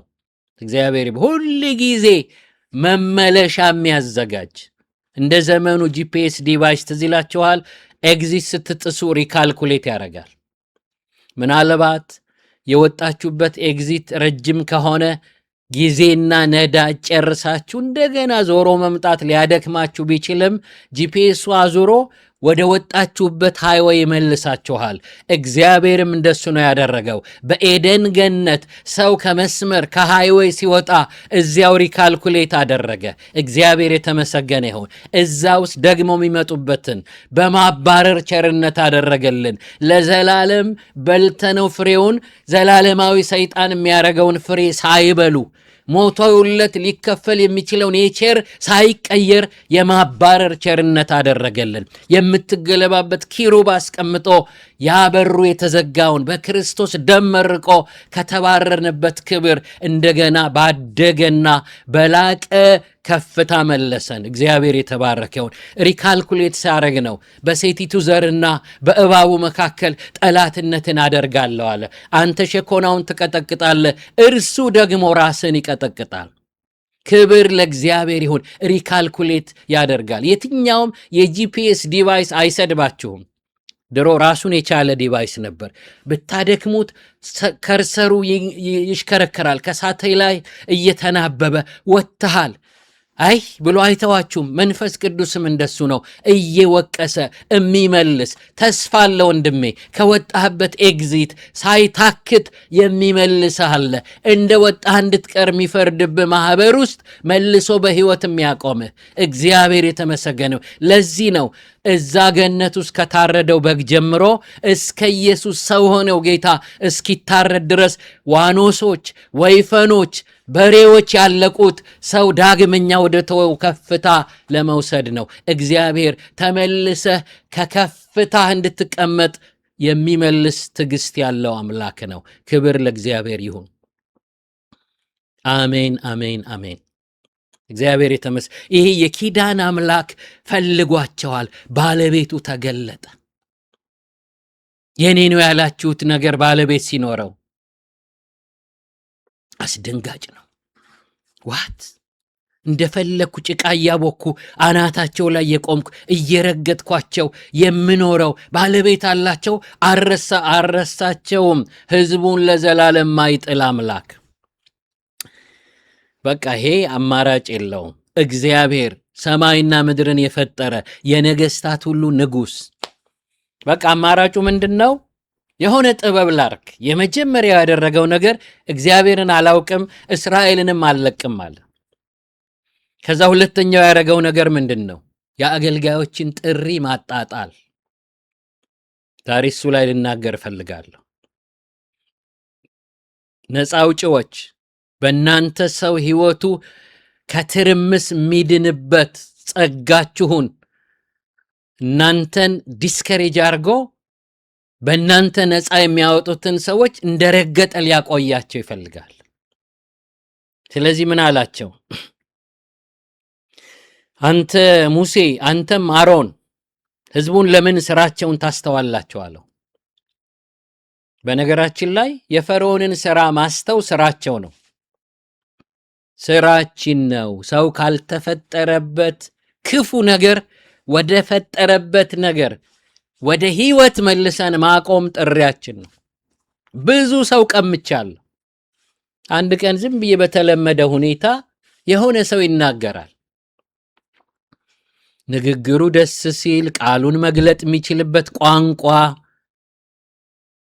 የታወቀ ጠንቋይ ነበር። ከሌላ ጠንቋይ አባት ጋር አብሮ የሚሰራ ኮምቦልቻን የናጡ ሰዎች በቃፋችሁን ከፍታችሁን የምትሰሙት ስለ ጨለማው ዓለም ነገር ደሞዝ አምታቶ በወታደር ቤት ሰርቆ ሊረሸን ሲል ነው ሊያድኑኝ ብሎ ሄዶ ተአምር አየ እሳቸው ጋር። ከዚያ በኋላ የእሳቸው ደቀ መዝሙር ሆነ። እጣቢያቸውን ሁሉ እየጠጣ ማለት ነው። እሳቸውን ፕሮሞት አድርጎ ይፈውሳሉ ተብሎ ከተማው ተጥለቅልቋል የሆነ ጊዜ። በኋላ እሱን ቀቡት ደግሞ እሱም ኃይለኛ ሆነ። ግን ዛሬ የተዋጣለት አገልጋይ ሆኗል። የጨለማው ዓለም ራስ ምታት ሆኗል። ኢንተርቪው የምታደርገው እህት ስትነግረው እንዴት ነው የዳንከው ስትለው ስሜን አይጠራውም መሰላችሁ? በቃ ሰውነቴን ነው የወረረኝ። ገንድ ሰው ታለካም የሰበኩት ስብከት አንድ ወንድም ያመጣና ብሎ የኔን ስም ጠርቶ ይሄን ካሴት ስማው አለኝ አለ። አብጠርጥሮ ስለ መላእክት ስለምን በልኩ ይነግርሃል፣ ኢየሱስ ብቻ ይገናል አለ። እጄን ሰጠው አለ። ጸሎት ቤት ቀጥ ብዬ ራሴን ሰጠው አለ። አሁን ወገኖቼ የጠንቋዮች ሰፈር ሄዶ 15000 ጠንቋዮች ባሉበት በሞንታርቦ ሰበኳል። ሰዎች በክርስቶስ ዳኑ። እንዴት ኃይለኛ ሸክም ያለው ሰው! አሜን። አጋንንቶች ስሙ፣ እንቀማዋለን። ጠንቋይን ሙት አንልም፣ ለነሱም እንራራለን። ይመጣሉ፣ በዚያው ትጋት የጌታን ሥራ ይሰራሉ። አሜን። ወንጌል አውሬውን ይቀማዋል። ለዚህ ነው ወገኖቼ ዝም ብሎ እኮ ይሄ የፕሮቴስታንቱ እምነት እኮ የሚሰደበው ዝም ብሎ ከሌላው ቤተ እምነት የተለየ ድካም ስላለን አይደለም። ከጀርባው የሚያስጠላን በማስጠላቱ የሚያተርፍ ሰይጣን አለ። ለምን ይውደዱን? ከቀረቡማ ጉዱ ፈላ። መረጃን እነግራለና አንተን የሚገዛ ሰይጣን እኮ ከተሻረ 2000 ዓመቱ ነው ብለን ሹክ እንላለን። መረጃ እናወጣለን። ይህንን ዓለም ሰይጣን የሚገዛው መሻሩን ያልሰማውን ዓለም ነው። ሰነድ ደብቆ ነው ዛሬ አልጋ ቴሌቪዥን እያሸጠ ያለ አቅም እያሳረደ ትንሽ ሲጎልበት እየገደለ የሚቀጥለው አላዋቂን ሰው ነው። እኛ ሰፈርማ በእኛ ይረገጣል። ክብር ለእግዚአብሔር ይሆን። ውቃቤ፣ ጨሌ፣ ዛር፣ ጋኔን በክርስቶስ ኢየሱስ ስም ስንቶቻችን ከሰው ስናወጣ ነው አጋንንት የኖር ነው። ክብር ለእግዚአብሔር ይሆን። እንቀማዋለን፣ እንነጥቀዋለን። ክብር ለእግዚአብሔር ይሆን። ገዳዩን መንፈስ ሰዎችን ለክርስቶስ እንቀድሳለን። እንዴት ደስ እንዳለኝ ልነግራችሁ አልችልም። ሰውየው ስራውን ለክርስቶስ አሁን መኪና ሁሉ ብዙ የተለጣጠፈው ስለ ኢየሱስ ነው። አጋንንት የሚመለክበት ሰፈር ነው ከአዲስ አበባ ሄዶ የሚኖረው አለችኝ አንዲት እህት። እግዚአብሔር የተመሰገነ ይሁን። ስራችን ነው። የነዚህ የአሮንና የሙሴ ስራ ማስፈታት ነው። የትኛውን ስራ? አጋንንታዊ ስራን፣ ተሳዳቢው ስራውን ይፍታ። ኦንላይን ያላችሁ ውልውል ብላችሁ ለመሳደብ የምትገቡ ሰዎች ለዚህ አልተፈጠራችሁም። በተንኮል ፌመስ የሆናችሁ ብዙ የቤተ ክርስቲያን አገልጋዮች በተንኮል የሚታወቁ የሚለወጡባችሁ፣ በተንኮል ፌመስ አትሁኑ። ገርነታችሁ ለሰው ይታወቅ ነው። ሰው በማረሩ የስ አትበሉ። ለማሳረር ሳይሆን ለማሳረፍ ተወልደናል። አሜን። ብዙ ሰዎች ስራ ይፈታሉ፣ አሁን ይኮነናሉ። ነጣቂነታቸው እግዚአብሔር ይመስገን አቁመው ቸር ይሆናሉ። ሌባውን ቸር እናረገዋለን። መጽሐፍ ቅዱስ የአቁም መልእክት ብቻ ሳይሆን የቀጥልም መልእክት ነው። ስራ የፈታውን የሌባ እጅ ስራ ይሰጠዋል። ከእንግዲህ ወዲህ በገዛ እጁ እየደከመ ይስራ፣ የሰረቀ ከእንግዲህ ወዲህ አይሰረቅልና ያንን እጅ ሌላ ስራ ይሰጠዋል። እግዚአብሔር የተባረከ ይሁን። ክብር ለእግዚአብሔር ይሁን። የመጀመሪያው ስትራቴጂ የአሮንና የሙሴን ስራ መናቅ። ይሄ ዓለም እንዲህ ቢለውም የኔ ጥሪ ከሰማይ አምላክ ነው። አይገርምም? ትልቅ አምላክ ነው የጠራን። የምትሰብኩ የምታገለግሉ ሰዎች ለጥሪያችሁ እርግጠኛ ይሆናችሁ። እኔ ስለ ጥሬ ዳውት የለኝም። አልፎ ተርፎ የተጠቀመ ሰው የሚመሰክረው ጥሪ ነው። ምን አይነት ጌታ ጠራኝ! ሰማይ ዙፋኑ፣ ምድር የእግሩ መረገጫ የሆነ ዲፋይን የማይደረግ ትልቅ አምላክ። የሚገርም ነገር ነው። ዛሬ እንዳታፈገፍጉ። ይሄ ዓለም ስራችንን የሚንቀው ይሄ ንቀት አላ ምናምን ይለው አጋንንት ነው። ተቸግሮብናላ። እዚህ ጋር አንተም አሮን አንተም ሙሴ ለምን ስራቸውን ታስተዋላችሁ? ጥያቄ አይደለ ፈርዖን፣ ጥሪያችን ስለሆነ ፒራሚድ ሊሰራ ስላልተፈጠረ ፒራሚዱን ትቶ ለእግዚአብሔር እንዲያመልክ። በነገራችን ላይ አምልኩ፣ ስራዬ ብላችሁ አምልኩ። አንዳንድ ጊዜ አምልኮ ሰው አያመልክም። ሽማግሌዎች፣ ወጣቶች ብቻ ለምን ያመልካሉ? እንዲያውም እኮ ወገኖቼ አረጋውያን ነበር እኮ ሙዚቃ አጥንተው ምናምን በጣም የሚዘምሩት። ምነው አባቴ ሙዚቃ ይወዳሉ እንዴ? እኔ እኮ የልጅ አይቻለሁ፣ ከብዙ ነገር ተርፌያለሁ፣ እኔ ያልዘመርኩ። አሁን በዕድሜ ትልልቅ የሆነ ሰው ማጨብጨብ መዘመር ቅሌት ይመስለዋል። እንዲያውም ጸሎት ቤት ስትሄዱ ምንም ለማግኘት አትሂዱ። ሌላው ቀርቶ እሱ አስቦ ይስጠን እንጂ እኛ ቃል ለመስማት ታርጌት ሆነን አንሄድም። ልዘምር እሄዳለሁ። ከነ ጥያቄው ለሚዘምር ህዝብ ዝም የማይል ጌታ ቃሉን ይገልጥልናል። ቃል ብቻ ለመስማት የምንሄድ ከሆነ እሱም ብልጠት ነው። በቃል ተፈውሶ ተጠቅሞ ለመመለክ። ለዚህ ነው ፕሮግራም አምልኮ ካለቀ በኋላ የምንገባው፣ አምልኮ ለኳየሮች የምንሰጠው። በሰዓቱ እንድረስ። ቅርብ ጊዜ ናሽቪል የሚባል ፕሮግራም ሄድኩ፣ ብዙ አብያተ ክርስቲያናት የተካፈሉበት። ከዛ ይህን መልእክት ነገርኳቸው። ለማምለክ ተወልደናል። እግዚአብሔር ቲኔጀሮች የትኛውን ብዙ ዘመን ተረድተው ነው ከኛ ይልቅ የሚዘምሩት? ባለሽበቶች እኮ ናቸው የልጅ ያዩት። ብዙ ተሞክሮባቸው ብዙ ነገር የተከለከለልን እኮ ብዙ ዕድሜ የኖርን ሰዎች ነን። ከወጣቶች በላይ ልናጨበጭብ የሚገባል። አሁን ትልልቅ ሰዎች ያን ያህል ዘመን ድሮ ኩሏቸው የልጅ አሳይቷቸው ቆመው ወጣቶች ሲዘምሩ አለማወቅ ነው። መዝሙር እናጥና፣ ስራዬ ብለን ሄደን ተዘምሮልን አንመለስ። ማይኩ እኮ ሲዞር እኮ ጸጥ ነው የሚለው ጉባኤው። በስፒከር እኮ ግርግር ተፈጥሮ እንጂ ስራዬ ብሎ የሚዘምር ሰው የታለ? ድምፅ አውጡ ጮክ ብላችሁ። ቢያንስ 3 ሰው ከኋላ ከጎን ይስማችሁ። ምስክር ስትሆኑ ምስክር ለምስክርነት ሄዶ የምስክር ሳጥን ውስጥ አልጎምጉሞ አይወጣም። ድምፅን ትጨምረው ነው የሚለው። ምስክር ጮክ ማለት አለ። ድምፁ ይሰማ። እግዚአብሔር ይባረክ። ስናመልክም የሀገሩን ልክ አውቀን እናምልክ። የየሀገሩ ልክ አለ። አንድ ጊዜ ፓስተር እንዳልክ ጥሩ ነገር ሲያስተምር አብረን ሄደን 22 ማዜራ ሙሉ ወንጌል ለኳየሮች ስልጠና ሲሰጥ የሚገርም ነገር አስተማረ። የየሀገሩ ልክ አለ። እስራኤል ሀገር ሄዳችሁ አታሸበሽቡም። ኢትዮጵያዊ ጨዋነት ብላችሁ ብትጎብጡ ልኩ እሱ አይደለም፣ መሽከርከር ነው ልኩ። ጥቁሮች ቸርች ብትሄዱ ሌላ ልክ አለ። እሱ ጋር ሄዳችሁ ጥያቄ አትሆኑ። ምናልባት በተወሰነ ደረጃ ቢከብዳችሁም የቸርቹን የከተማውን ልክ ታደርጋላችሁ። የሀገራችን ልክ አለ። ይሄ ምናመልክበት ምናሸበሽብበት አሁን ልኩን ያጣ ወገኖቼ፣ ልክ ሰዎች እየተሽከረከሩ በሚዘፍኑበት አይነት አንዳንድ ጊዜ ያንን አይና ውይ መዝሙር እንዳይሆን ስል ዘፈን ሲሆን እንዴት ደስ እንደሚለኝ ጎሽ፣ ዘፈን ከሆነ ጥሩ ላለሁ።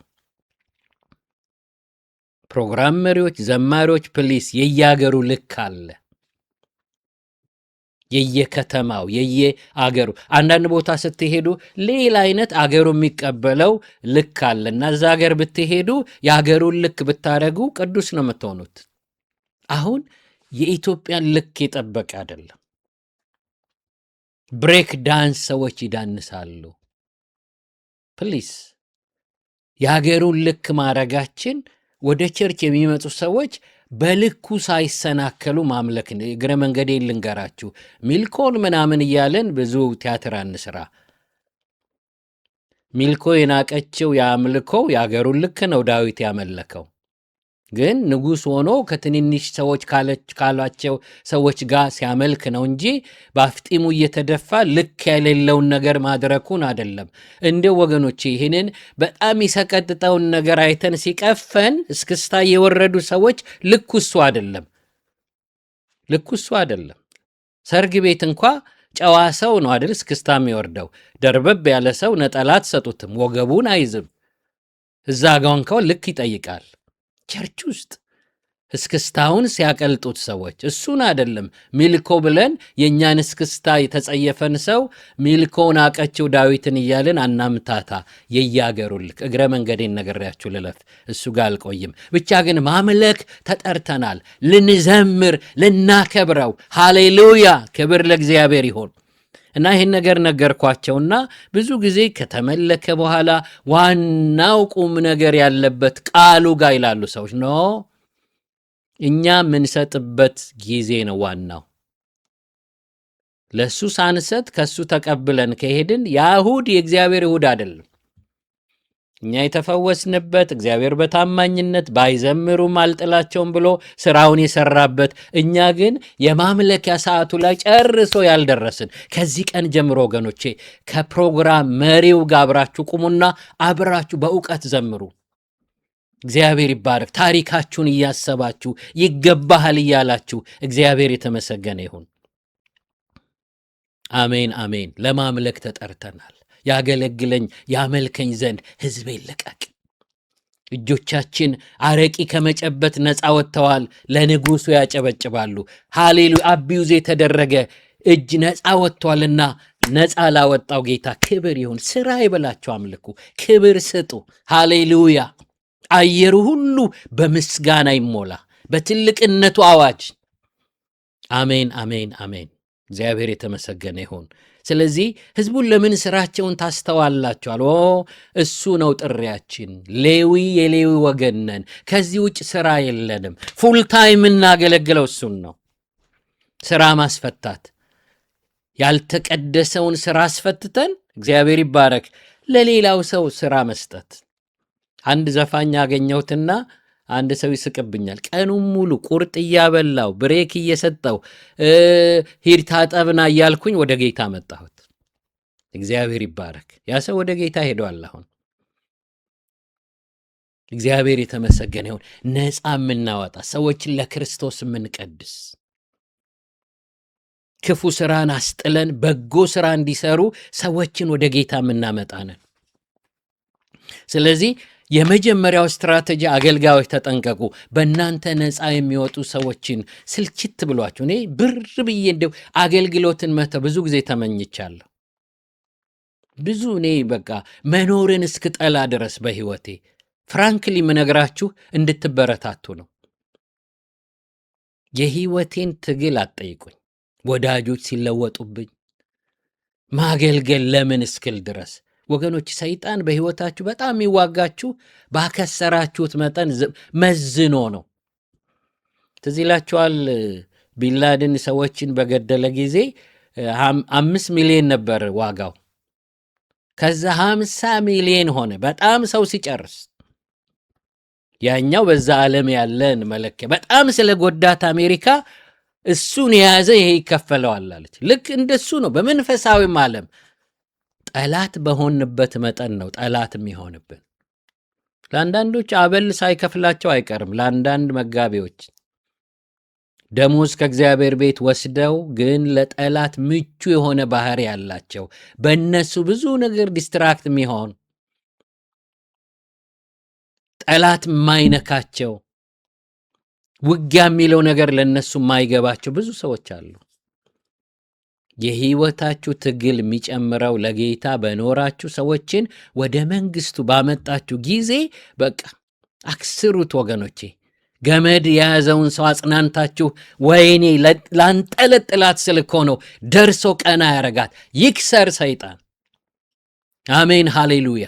ሰውን በበጎነት የምታስገርሙ እንድትሆኑ ሃሌሉያ። ክብር ለእግዚአብሔር ይሁን። ለዚህ ጠርቶናል። በተንኮል ታዋቂ አትሁኑ፣ በሱ አትርኩ እና ብዙ ጊዜ በቃ ጌታ ሆይ የእስካሁኑን ያዝልኝ በቃኝ። ከገደልካቸው ነቢያት እንዳንዱ ባላረጋህ አላለችውም ኤልዛቤል? ምክንያቱም ጨረሰባት። ነቢያቶችን አስወግዶ ያስነከሰውን እውርነት ቀርፎ እግዚአብሔርን በመሰዊያው ጠርቶ ክብሩን ገልጦ ከፍ ሲል ወገኖቼ ከእሳት መጣል ማግስት ነው ዲፕረስድ የሆነው ኤልያስ። ፕሊስ እግረ መንገድ ልንገራችሁ፣ በጣም የጠቀሙን ሰዎች መጽናናት ተርፏቸው አይደለም ያጽናኑን። እኛን አጽናንተው ዲፕረስ ሊሆኑ ይችላሉ። እንደ አገልጋዮች ብቸኞች የለንም ታውቃላችሁ። እንድናገለግላቸው በሚደውሉልን ሰዎች ነው ቢዚ ሆን ነው እንጂ አይዞ በሚሉን አይደለም። አንዳንዶች ጥፍት ብለው ከርመው ብቅ ይላሉ፣ ሌላ ጉዳይ ገጥሟቸው፣ ሌላ የጸሎት ርዕስ። እኛ በምንጸልይላቸው ሰዎች ተከበን ነው የምንኖረው። አንዳንዴ እባክህ ጌታ ሆይ አጽናናኝ ምልበት ጊዜ አለ። አንድ ሰው አንድ ስዕል ላከልኝና በአንድ ጦር የተወጋችን ሴት ያገለግላታል። ስዕል ነው። ፓስተሩ ግን በእልፍ ጦር ተሰክቶበታል ጀርባው። እጅ ይዞ የሚጸልየው ግን አንድ ጦር ላይዋ ላይ የተሰካ ነው። ለዚህ ነው አንዳንድ ጊዜ በደንብ ያጽናኑን ሰዎች እንዴት ናችሁ? ይርባችኋል ወይ? ፍራስትሬሽን ውስጥ ናችሁ ወይ? በእርግጥ እሳት አወርዳችኋል። መድረኩ ላይ አንበሳ ነበራችሁ። ከዚያ በኋላ ምን ቻሌንጅ አለ? አገልግሏቸው ወገኖቼ፣ ደግመው እሳት እንዲያመጡልን። ያ ትልቅ የእግዚአብሔር ሰው ያዙልኝ ብሎ ሐሰተኛ ነቢያቶችን በዓልን ገለባብጦ ሰምቶ በእሳት የሚመልስ አምላክ ይሁን አስብሎ ከማንከስ አስጥሎ በሚቀጥለው ቀን ውሰደኝ። ይሄ የሱሳይድ ስፒሪት ነው ታውቃላችሁ። በቃ ራሱን መግደል ስለማይችል የጸለየው ጸሎት ነው። እሱ እያደገ ሲሄድ እኮ ሰዎች ራሳቸውን ሊያጠፉ ይችላሉ። ውሰደኝ ውሰደኝ ውሰደኝ። የትናንት እሳት ያዘነበ ሰው ሰኞ ቀን ይመስለኛል እሁድ እሳት ጥሎ ሰኞ ብቻውን ሲሆን ዲፕረስድ ሆኗል። የተላከበት ንግግር መጥቶ ስብርብሩን አውጥቶታል። የትናንቱ ጀግና አገልጋይ አስባችሁ ታውቃላችሁ? መድረክ ላይ አንበሳ ሆኖ ያገለገለ ሰው ብቸኛ ቢሆን ሐዘንተኛ ቢሆን ብዙ እግዚአብሔር በእኔ በሕይወቴ በማጣት ኤክስፐሪመንት ሰርቶብኛል። ወደፊት ለአገልጋዮች እንዳስብ ፕላኔ እንደዚህ ነው። ጌታ ያበለጽገኛል ለዚህ ብሎ ማረገው ነገር ይሄ ገጽታ ምገነባበትን አይደል። ብዙዎቻችሁ በጣም የታወቀ ሰው ጋር ሄዳችሁ ነው ገጽታችሁን ይህን ሚኒስትሪ ኮኒን ማግዘው ለማለት ግን ሲልካችሁ የት እንደሚልካችሁ ያውቃል እግዚአብሔር። እና ፕላኔ ምንድነው? በጣም ሲያበለጽገኝ በጣም በአገልግሎቱ ሳትስፋይ ያደረገኝ ሰው ጠጋ ብዬ እንዲያው ሰጠው ብሎ ማያወራ ሰው ቢያገኝ ምን ችግር አለ በህይወት ብዬ ልጠይቅ። አይ ብሎ ሲነግረኝ ደግሞ ክፍተቱን መሞላ የሚያገለግለውን አገልግሎት ደስ ብሎት እንዲያገለግል እምባረክ ሰው ለመሆን ኤክስፐሪመንት ሰርቶብኛል። ስሜታቸው ገብቶኛል። እግዚአብሔር የተባረከ ይሁን። ተኪ አንድ ጊዜ ሲነግረኝ የሆነ ቦታ አገለገልን ከአንድ ጥሩ አገልጋይ ጋር ስንጨርስ ራይድ የምትሰጠን ሴት ከባምቢስ በኩል ሄዳ የወር ወጪዋን በመኪና ሞልታ ነው እግረ መንገዷን የመጣች እና እኔንም ፓስተሩንም ይዛ ስትሄድ መንፈስ ቅዱስ ይሄንን አስቤዛ አውርደሽ ስጭው አላት። በጣም እኮ ባርኳቸዋል ሰዎች፣ ግን ቤቱ ባዶ ነው። እግዚአብሔር ብዙ ያላወሩ ሰዎችን አውቀን ምንረዳ ያርገን። አላወሩም ማለት ስላልጎደላቸው አይደለም፣ ካወራው ክብሩ እንዳያንስ ወንጌል መሸቀጫ እንዳይሆን ብለው ነው። መንፈሳዊ ሁኑ ወገኖቼ። በኢትዮጵያ ቤተክርስቲያን አገልጋዮች አሁን የሆኑት ለብዙ ዓመታት ለ70 ምናምን ዓመት አገልጋይ መድረክ ላይ አይዋሽም ነበር። የውሸት ትንቢት አይለ ህዝቡ የቤተ ክርስቲያን ሽማግሌዎች አገልጋዮችን ማሸት የሚባል ነገር ያ ሁሉ ተጠራቅሞ ነው ዛሬ የፍቅር ስጦታ የማይጠብቁ ኮንፈረንስ ሲደረግ የሚደራደሩ የስከ ቅዳሜ ለእናንተ ይሁን የእሁዱን እኔ ልውሰደው የሚሉ። ድሮ አገልግለን ስንወጣ በፖስታ እንኳን የሚሰጡን ነገር ግማሽ ፖስታ ነው የሚሰጡን። ፖስታውን እንኳን ለመቆጠብ በተቆረጠ ፖስታ። አንዳንዴ ለማገልገል ስንሄድ ተበድረን ነው የትራንስፖርት አይሆንም ስንመለስ። ያ ነገር ነው ወገኖች። ፕሊስ አዌር ላርጋችሁ። ይሄ ለገንዘብ የማልኖር ሰው ነኝ፣ ስለዚህ ከኔ በላይ የሚደፈር ሰው የለም። እኔ ከመቀበል ይልቅ መስጠትን ነው የምመርጠው። ነውር አይደለም ሰዎች በአገልግሎታችንን በገንዘብ ቢረዱ። እኔ አሁን በእንግድነት ያለሁበት ቤት አለ። የነሱን ኤሌክትሪክ ስለምንጠቀም ይጨምርብናል። የስልክ እነሱ ነው የሚከፍሉት። ብዙ ወጪዎችን መሸፈን ይቻላል፣ ግን ይህንን አንነግርም። ምክንያቱም ገንዘብ ተለመነ ስለሚባል። ግን ወገኖቼ እግዚአብሔር አይኖቻችንን ባላንሱን የጠበቀ ነገር መናገር አለብን። ብዙ ጊዜ እግዚአብሔር የሆነ ነገር ቢጎለኝ ሰው አልጠይቅም፣ ይጨንቀኛል። ለምን እንደሆነ ታውቃላችሁ? ጠይቄ ካገኘው ያ ልምድ እንዳይሆንብኝ። ግን ይህንን እውነት መናገር አለብን። እና ያቺ እህት አስቤዛውን ሰጠችው። ከዛ በኋላ ከሚስቱ ጋር ሆነው በስፒከር ደወሉለት። ያ ፓስተር ሲነግረው ለወንድሜ ይገርመሃል፣ ስወጣ ያንተ እግዚአብሔር ያሰብካል እንጂ የልጅ ወተት አይገዛም ብላዋለች ሚስቱ። ይህ ለልጅ ወተት የማይገዛ እግዚአብሔር ነው የምታገለግለው። እና እየከፋቸው ሪሊ እግዚአብሔር አለ እያሉ የሚያገለግሉ ሰዎች እኛ ድልድይ እንሁናቸው። እግዚአብሔር የተባረከ ይሁን። ያቺት በመላኳ ምክንያት እሳት አውርዶ ሄዶ ሊተክዝ የነበረን ከሚስቱ ጋር ጠብ ሊኖር ይችላል፣ ወይም አገልግሎትህን አቁም ልትለው ትችላለች። ምናልባት አልተጠራ ይሆናል እንጂ እንዲህ እያገለገልክ ልጄ ወተት አይጠማውም ብላ ንትርክ ሊሆን ይችላል። ያቺት ገላገለችው ሄዶ ዲፕሬስድ እንዳይሆን። እግዚአብሔር ይባረክ። አንዳንድ ጊዜ ወገኖቼ እግዚአብሔር ያልሰጠውን አይጠይቅም፣ ያልሰጠውን አይጠይቅም። ሌዊን ቸል እንዳትል ተጠንቀቅ ያለበት ምክንያት ታውቃላችሁ?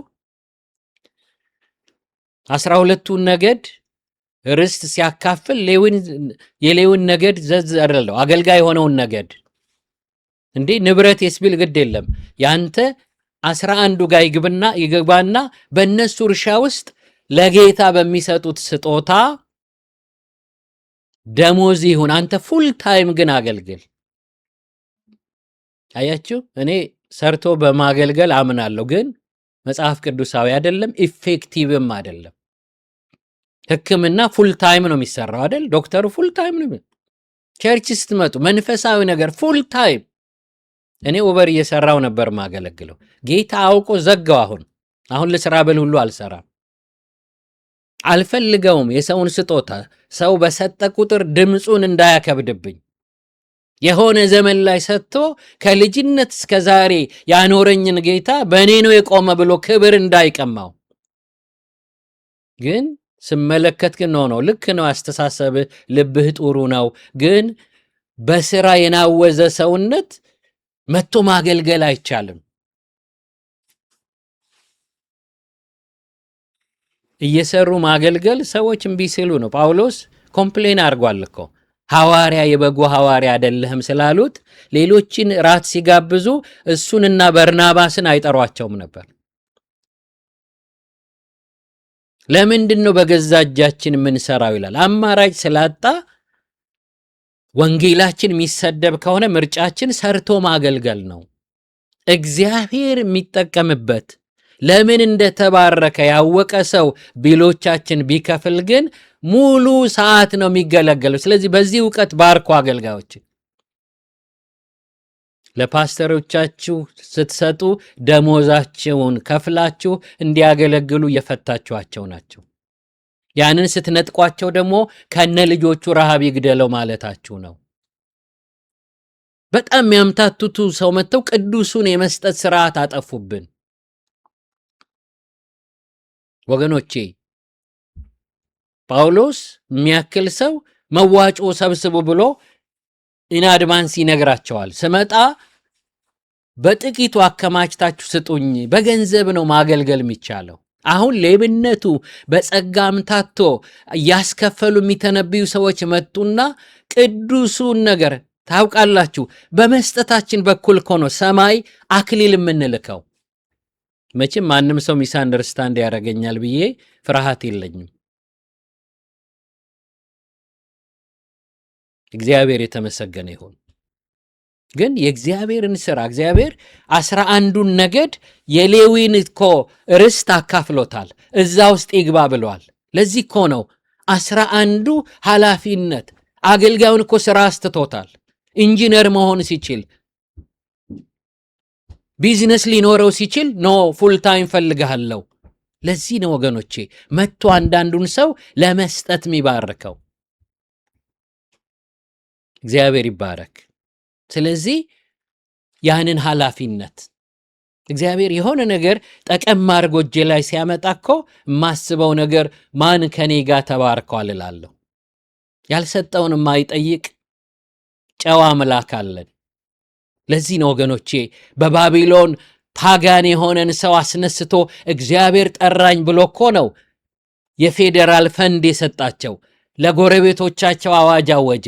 ሁሉ ሰው ጎረቤት ባርኳቸው ሊሄዱ ነው ለሥራ ብሎ ከመንግስትም ከጎረቤቶቻቸውም ሀብት ጠራርገው ሄደውን ነው በሆነች ኤክስኪውዝ መሰረቱን ትተው ሳር ሲበቅልበት እነሱ ለግል የማይሰጥ የንጉሳዊ ቤተሰብ ብቻ የሚጠቀምበትን የእንጨት አይነት በእግዚአብሔር ስም ስለወሰዱ ነው።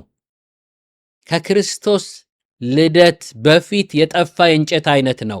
ልዩ ቤተ መንግሥት ካልሆነ የማይገባ የእንጨት አይነት ነው። ያንን የእንጨት አይነት ይዘው ሄደው የገዛ ቤታቸውን ሰሩ። ለዚህ ነው ጌታ ሰማዩን ቆለፈ፣ ምድር ናስ ሆነች። ፕራዮሪቲያቸው የጌታን ቤት ሥራ ትተው ሌላ ነገር መስራት ስለነበር በኋላ ሐጌን ላከላቸው። ድሂት ብለው የእግዚአብሔርን ገንዘብ ስለሰረቁ በጣም የሚገርም ነገር ነው። በኋላ ይህ ስለምን ሆነ አላቸው።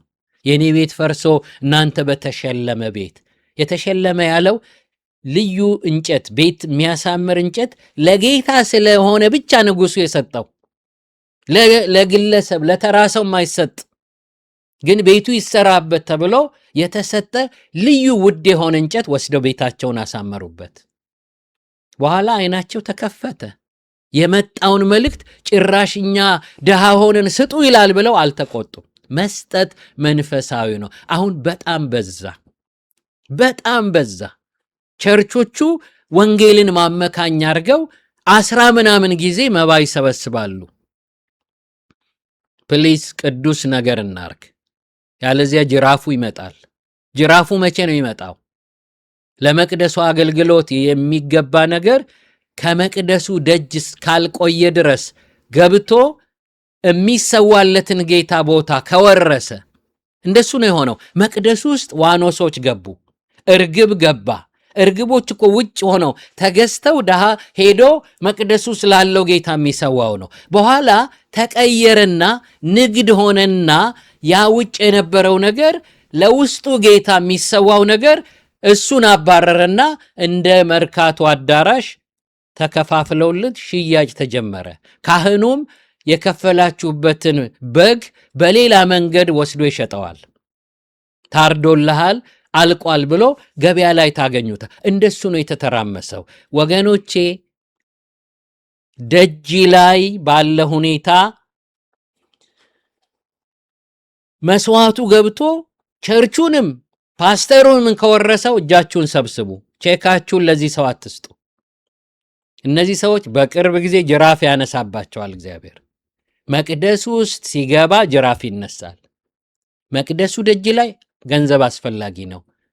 ሩቅ መንገድ በግ ተሸክመው እንዳይመጡ በኋላ መንገድ ላይ አነክሶ ኳሊፋይ ሳይሆን እንዳይቀር እዚሁ ጤናው የተጠበቀ ለመስዋዕት የደለበ በግ ያስፈልጋል።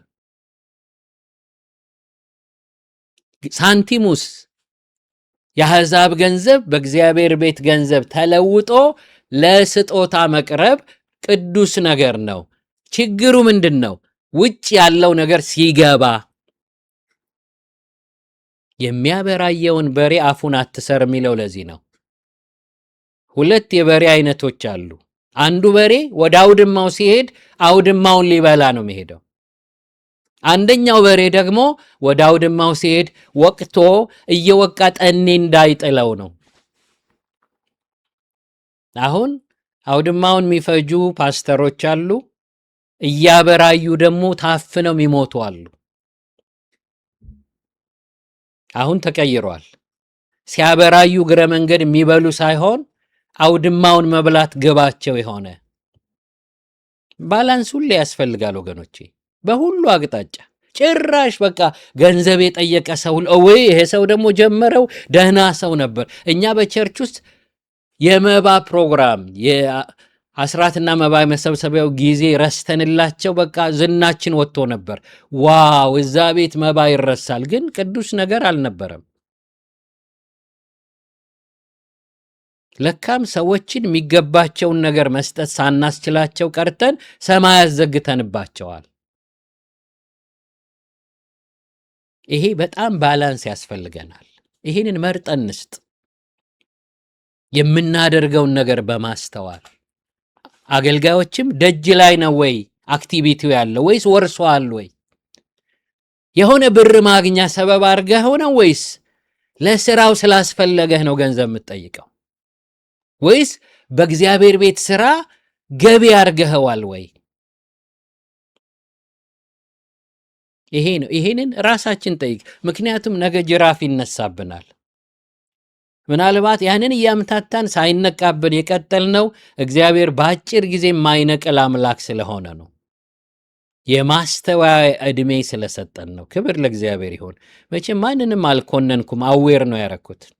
ስብስብ እንድንል ጅራፍ እንዳይነሳ እግዚአብሔር የተመሰገነ ይሁን። ሰዎች እንደዚህ አይነት ጽሑፍ በአዲስ ኪዳን አስራት ምናምን ይላሉ።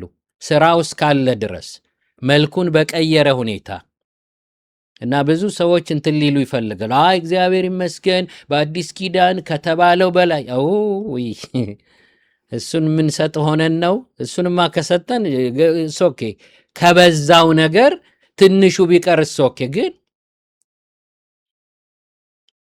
እግዚአብሔር ይመስገን ላለመስጠት የሚፈልጉ እድል የሚሰጣቸው ሰዎች ናቸው ይሄንን በጣም የሚፈልጉት።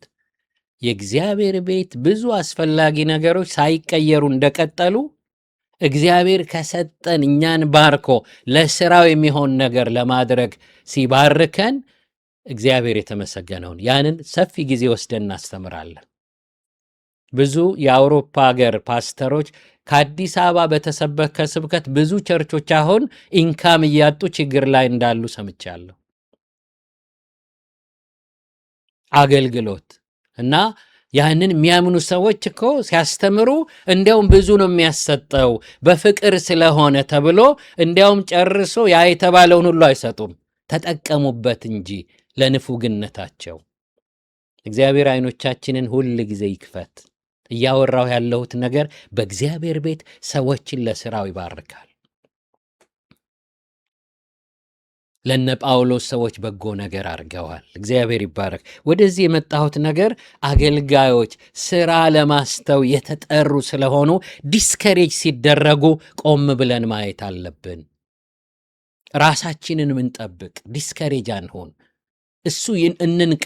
በእናንተ የተቸገረ መንፈስ ሲያስጨንቃችሁ እንዳትተውት። ለአራት ነገር ይሄን እናረጋለን፣ በማገልገል ጌታን ለማክበር። ሁለተኛ ደግሞ ሰዎችን በማገልገላችን ለመጥቀም።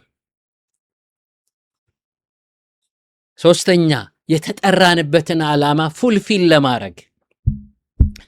በአራተኛ ደረጃ ስራው ትልቅ ስለሆነ ለስራው የሚሰጠውን ትልቅ ዋጋ በሰማይ እንዳናጣ።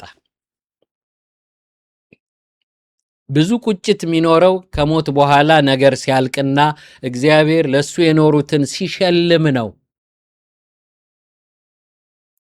የሽልማቱን ትልቅነት አይተን ወይ ይህንን ትልቅ ዋጋ ነው ወይ እነከሌ ያሳዘኑኝ ብዬ ትቼ ሉዝ ያረኩት እንዳትሉ። በኋላ ወይኔ አኩርፌ የተውኩት ለዚህ ነው እንዳትሉ። ከነ ዘካርያስና ከኤልሳቤጥ ተማሩ። ባለፈው እንዳነሳሁት ያልገባቸውን እግዚአብሔርን፣ መካን ያረጋቸውን እግዚአብሔርን፣ ለጊዜው ለሰው ሽሙጥ አሳልፎ የሰጣቸውን እግዚአብሔርን ጥርሳቸውን ነክሰው ነገ እንዲህ ይሆናል እንዳይሉ ከነ ጥያቄ ያረጁ፣ ግን በትጋት አገለገሉ። ደስ የሚለው ዋጋቸው ከንቱ አልሆነም። ጽኑ በአገልግሎት። እግዚአብሔር አጽንቶኛል። ሳይመቸኝ ነው የማገለግለው ነው። አሁን ላበረታታችሁ ነው የምነግራችሁ። አይ ከኔ በላይ አይደለም ምናምን እንዳትሉ። እኔ በቃ ይሄ ማገለግልበት ጊዜ አይደለም። ብዙ ጥያቄዎች አሉኝ በህይወቴ፣ ብዙ ያልተሟሉልኝ፣ ግን አልያዙኝም። አንዳንድ እግዚአብሔር ሳይገባኝ ነው የማገለግለው። እያለቀስኩ መጥቼ ስቱዲዮ ውስጥ ራሴን አገኘዋለሁ። የምሰጠው ነገር ስለሚያተርፈው ሰው ጸናለሁ። ጳውሎስ ስለ እናንተ እንጸናለን ብለዋል። እግዚአብሔር ይባረክ። አንዳንዴ ያጣነው ትንንሽ ነገር ሲሰላና አኩርፈን ብናቆም ሰዎች ከኛ የሚያጡትን ነገር ካልኩሌት ስናረግ በጣም ማይገናኝ ነው። ይሄንን ምነግራችሁ እንድትጸኑ ነው። እዚህ አሜሪካን ሀገር ስላለ ሁሉ የተሟላ እንዳይመስላችሁ። ምቀኛ እንዳይሰማ ተብሎ የሚሰራው አርቲፊሻል ነገር እንዳያሞኘን። እውነቱ መነገር አለበት። ትግል፣ በሁሉ ነገር ትግል። ግን ይሄ ዕውቀት ግን ያጸናኛል። ይሄ ውጣውረዱ ያልፍና የሰራችኋት ስራ ዋጋ ተጠናቃ ሙሉ ደሞዛችሁ ተጠብቆ ሰማይ ስትሄዱ እንኳን ጸናው ትላላችሁ። እንኳን ሰማይ ሄዳችሁ ኤልሳቤጥና ዘካርያስ ጎሽ የኔ ሚስት እንኳን አብረሽኝ ዲስከሬጅ አልሆንሽ። ለሚያሽሟጥጠኝ ሕዝብ አዝመራውን ልባርክ ሲሄድ ፈተና ነበር። ለሱ ያልሆነ ለምጽ እንደመታው ያህል ነው አለመውለድ የሚያሰድበው። ለዚህ ነው ፍናና ድቅቅ ያረገቻት ሐናን። የአካባቢው መለኪያ ይሰባብራል። አንዳንዱም በመካንነት መታት ምናምን የሚባሉ ጥቅሶች ታያላችሁ። እዚህ ጋር ግን የሆነው ተአምር ነው። እግዚአብሔርን እየፈሩ እየኖሩ ጌታ ደግሞ ሲናገር ሁለቱም እግዚአብሔርን በመፍራት የሙሴ ግን ሕግ ጠብቀው ይኖራል። ሁለቱም ያለው ይሄን የሷ ኃጢአት ይሆናል ልጅ አልባ ያረጋል፣ ይሄን እሱ ነው እንዳይባል ሁለቱም። አንዳንዴ መንፈስ ቅዱስ ሳይወቅሳችሁ በዚህ ምክንያት ነው ሳይላችሁ ጎሽ የሚል ራይት ሰጥቷችሁ ግን በጥያቄ ትኖራላችሁ። እንዲያውም በጣም ኮንፊውዝ የምትሆኑ በተመቸ ጌታን ባስደሰታችሁ ጊዜ የሚከብዳችሁ ሕይወት ነው ጥያቄ ውስጥ የሚያስገባችሁ። ቢሆንም ወገኖቼ ሚስቶች ባሎቻችሁን አበረታቱ፣ እንዳያፈገፍግ ደግፊው፣ ደግፋት፣ አይዞህ አይዞሽ በላት። እንዲት አይነት ጥሩ ሚስት ናት የዘካርያስ ሚስት። መሄድ ሲሰለቸው የነከሌን ፊት ማየት ሰለቸኝ፣ እሱ ከነጥያቄ ሆኖ እጁን ያነሳል። በሱ ጸሎት ውስጥ መካኖች ይፈወሳሉ፣ የሰው ምርት ደብል ያመርታል። እሱ ግን በጥያቄ ነው። ግን አይዞ አይዞ አይዞ አገልግለው፣ ባይገባንም ሃሌሉያ እስኪ ገባኝ አልጠብቅም። እግዚአብሔር በማንነቱ መልካም ነው። ስራው ላይ ገባን ይችላል። አንዳንዴ የጣለኝ መስሎኝ የረሳኝ ስራ ውስጥ በቃ ውጣልኝ ያለኝ ሁሉ መስሎኝ ያውቃል። ግን እግዚአብሔር ይመስገን የጌታን ስራ እንሰራለን። አንድን ሰው ወደ ጌታ መጣችሁት ማለት ትርፉ ልታብራሩት አትችሉም። ዘላለሙን አሳምራችሁለታል፣ ከአውሬው አስጥላችሁታል። እግዚአብሔር ይባረክ። ደስ ይላል ሰውን ከሰይጣን መንጋጋ አውጥታችሁ ወደ እረፍት ዓለም ስታመጡ። ለዚህ ጥሪ ነው ምንኖረው። አይዟችሁ አገልጋዮች፣ በተለይ እውነተኛ የሆናችሁ ሰይጣን የተረበሸባችሁ ምልክት አድርጎ እከሌን ተወው እከሌን አሳድ እያለ ጠላት ካለቆች ትእዛዝ የሚሰጥባችሁ አሸንፉት፣ ጽኑ፣ አታፈግፍጉ። ተቸግሮባችሁ ነው። የናንተ ወንጌል ገመድ አስጥሏል። የናንተ መልእክት ወገኖቼ ሰውን ነፃ አውጥቷል። ክብር ለእግዚአብሔር ይሆን። እንዴት ደስ ይላል ወገኖች። አንድ ጊዜ ወደ አንድ ቦታ ለአገልግሎት ሄድኩና አገልግሎቴን ጨረስኩ። ደክሞኛል። ልክ ስገባ ስርዓት በሌለ ሁኔታ ቤቱን አንዷ በርግዳ ገባች እና በቃ መታገስ ሁሉ ቁጭ በላለች። እሺ እንደ ወታደር ነው ያዘዘችኝ። ምን ልርዳሽ አልኳት። እኔ በቃ ልሞት 1-2 ቀን ቀርቶኛል አለች። ናይተኝ ከሆነ ለወንድ የማይነገር የማህፀን በሽታ እያሰቃየኝ ነው። ስቁነጥነት አይተኝ ሊሆን ይችላል። አንዴ ስቀው ምናምን እና ለገናዥ እንዳላስቸግር ራሴን አስተካክዬ ነው የምሞተው ምናምን አለች። ወገኖቼ ጸለይኩላት። በሌላ ዓመት ስመጣ ዕድሜ ተጨምሮላት እዛው ካምፑስ ላለ ኮንፈረንስ ነው ሄድኩትና ያንን የካምፕ ገስታውስ የምታስተዳድር ነች። ኮምቦልቻ አካባቢ ያለ የአንድ የኤንጂኦ ድርጅት ካምፕ ነው። በኋላ ቀስ ብላ ገባች። በጣም ስርዓት በሌለ ሁኔታ መጥቶ የጸለይክለት ሰው ትዝ ይልሃል አለችኝ። አዎ በሕይወት አለሁ፣ ያ የማህፀን በሽታ ተነቅሏል አለች። ደስ እያለኝ እኖራለሁ። እግዚአብሔር ይባረክ። የሰዎችን ቀንበር ለመስበር ነፃ ለማውጣት ለሌሎች ረፍት ተጠርተናል። እግዚአብሔር ይባረክ። ዕድሜያቸውን በአገልግሎታችን እንዲቀጥል። ስለዚህ ጽኑ። እኔ ልነግራችሁ ፈልጋለሁ። የሚያስቆም ነገር ሕይወታችሁ ሲመጣ አዌር እንድትሆኑ። እዚህ ጋር ያለው ንቀት በደንብ ሳጠናው ነው የገባኝ። ዘልየው ነበር። ዋት ወደ ተግባራችሁ ሂዱ የሚለው ድምፅ ብትሰጡት በንቀት ነው። ዓለም ናቀብህ እንጂ አገልግሎቱን ሰማይ ያከበረው አገልግሎት ነው። እግዚአብሔር ይባረክ። ዓለም ሊያጣጥ ፓስተር ምናምን አገልጋይ ሰባኪ አንድ ጊዜ የሆነች እህት ጎረቤታችን ነበረችና ሰዎች ከአገልግሎት በመኪና ይዘውኝ ይመጣሉ። ሲያዩኝ ዘንጬ ነው ምናምንና የአካባቢው ሰዎች ምንድነው ስራው? አንድ መኪና አምጥቶ ያወርደዋል፣ ሌላ ሰው ምንድነው ብለዋል። ከዛ ምንድነው ይሄ ታውቂዋለሽ? ምንድነው ስራው? የእግዚአብሔር ባሪያ አለቻች። ብቻ አነሰባቸው። አምባሳደር ነው የሆነ ነገር ነው በቃ። ሰማይ ማን ነው የጠራ? ወንድሜ ማን ነው የጠራ? እሱ ልንገራችሁ። ትልቅ ጥሪ ነህምያ ገብቶታል። በእውቀት ነው የመጣው። ኦፊሻል ስራውን ዓለም ያገነነውን የንጉሱ ፕሮቶኮል በጣም የታመነ ትልቅ እዛ ቤት ውስጥ የገባ ትልቅ ሰው ነበር። ነገር ግን በመገለጥ ሲያይ የአባቶቹ አገር መቅደሱ ፈርሶ ቅጥሩ ፈርሶ ሲሰማ ቁጭ ብሎ አለቀሰ። ስለ ትልቁ ጥሪ አሰበ፣ አምላኩን አሰበ። እግዚአብሔር ይስጣቸው። ወይ ወላጆች አስጠንተውታል። አያቀውም እኮ አገሩን። እሱን ስራ ትቶ መጣ። በስማም ስራውና ቁበት እነ ሰንበላጥ እነ ጦቢያ። ዋው እሱ ጀግና ነው። ዝም ብሎ አይወርድም። በቃ ስሙን ያጠፉታል። አይ ምናምን ስም መጥፋት፣ ንጉሥ ሊሆን ነው፣ እዚህ ሰው አስተባብሮ ሊነግስ ነው። ሐሜት በሐሜት በቃ የወረደ ነገር ሲያወሩ ናናውራ እንደዳደር ሲሉት ታላቅ ሥራ ሰራለሁና እወርድ ዘንድ አይቻለኝም አልኳቸው። ደሞ አይደክሙም። 4 ጠየቅኩኝ፣ 4 መለስኩላቸው። ትልቅ ሥራ ባለቤቱ ትልቅ የሆነ እግዚአብሔር። እዚህ ሀገር ድምፅ ቀይረው የሚናገሩት ስራ አለ። የት ነው የምትሰራው ስትሏቸው ከወሬያቸው ወጣ ይሉና I'm working for government ይላል። ሪሊ ደስ ይላል። በዓለም መለኪያ ገቨርንመንት ኦፊስ ውስጥ መስራት ሳምቲንግ ደሞዙም ትልቅ ነው፣ ኩራትም ነው። ለዚህ ነው ኖርማል ወሬያቸውን ቀይረው በሌላ ድምፅ የሚመልሱላችሁ I'm working for government ይላሉ። What about me? I'm working the kingdom of God. ሃሌሉያ። አትተባበሩት። ሽምቅቅ ብላችሁ የትልቅ አምላክ ጥሪ ነው። ስለ ጥሪ ያመሰግናለሁ።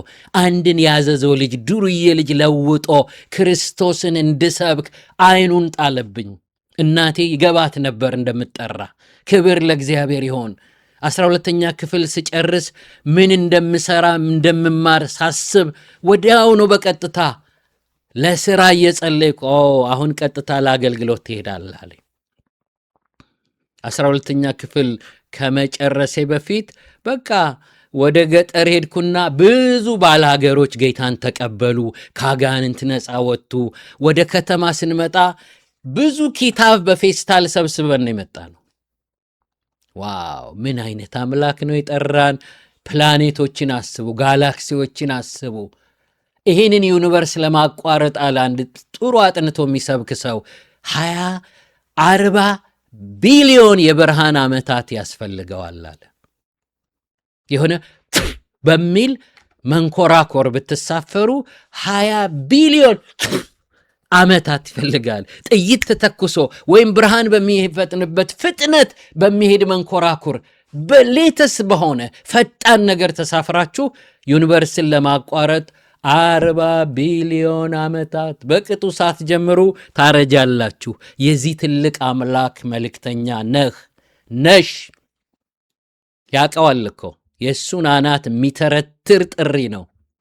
ሊያስንቅ ቢፈልግ አንዳንድ ሰዎች ያግዙታል። ሊያጣጥሉ የሚፈልግ አታግዟቸው። እነ ከሌ አእምሮስ ብታንሱ ሰማይ አላሳነሳችሁም። ጀግና ላረጋችሁ ፈልገ ሳታፈገፍጉ ጸንታችሁ በእናንተ የሚነቀለውን የአውሬውን መሰረት እንድትደረምሱ እንድትቆሙለት። ሃሌሉያ! እግዚአብሔር ይባረክ። ትልቅ ጥሪ፣ ስራው እጅግ ታላቅ ነው። እኛም በቅጥሮቹ ላይ ተበታትነናል አለ። እግዚአብሔር ይባረክ። ዛሬ ዲስከሬጅ ሆናችሁ አሁን ብዙ ጥሩ አገልጋዮች ክፉዎች ገብተው ቦታውን ስለያዙ ኤንጂኦ እየፈለጉ ነው። ውጭ ሀገር መሄድ እየጠየቁ ነው። ምርር ብሏቸዋል። በጣም ብዙ ነገረኛ ሰዎች መጥተው ኦቨርካም አድርገውታል የእግዚአብሔርን ቤት። የተጠሩ ሰዎች አደራ እንዳትተው። እነከሌ ያጣጣሉ ማለት ሰማይ ያጣጥለዋል ማለት አይደለም። እነሱን ተውሷቸው ነው ሊያሳንሱ የፈለጉት። ላበርታችሁ፣ ጥሪያችሁ ትልቅ ነው። ጽኑ። በእናንተ ሰው ያመልጣል። በእናንተ የሰማይ አምላክ ይሰራና ሰው ገመዱን ይጥላል። አሜን፣ አሜን፣ አሜን። ምናልባት እኔ አጥቼው ምልበት ነገር እና አኩርፌ ባቆም ሰው የሚያጣው ነገር አይገናኝም።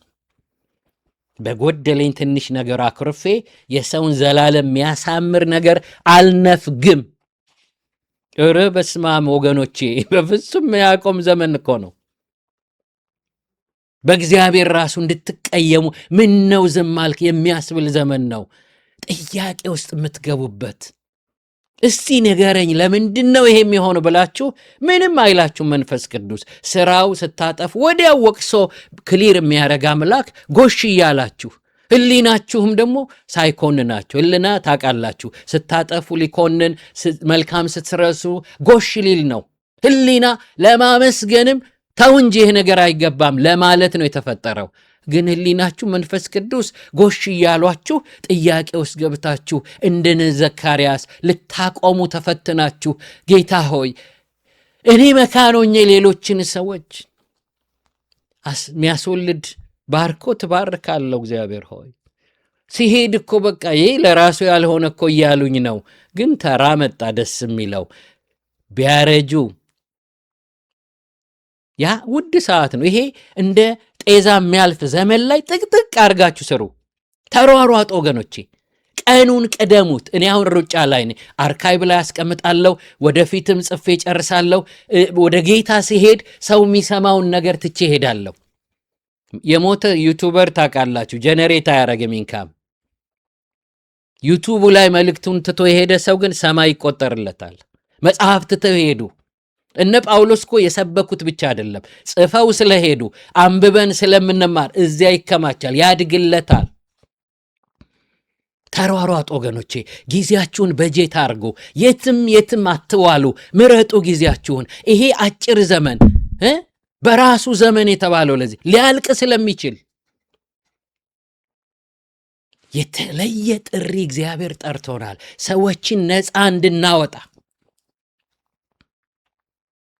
እግዚአብሔር በክብሩ በሕይወታችን እንዲገለጥ የጎልማሳነት ዘመን የሽምግልና ዘመናቸው ላይ አልፈው እግዚአብሔር መልስ ብቻ አይደለም ከመልስም ደህና መልስ ሰጣቸው።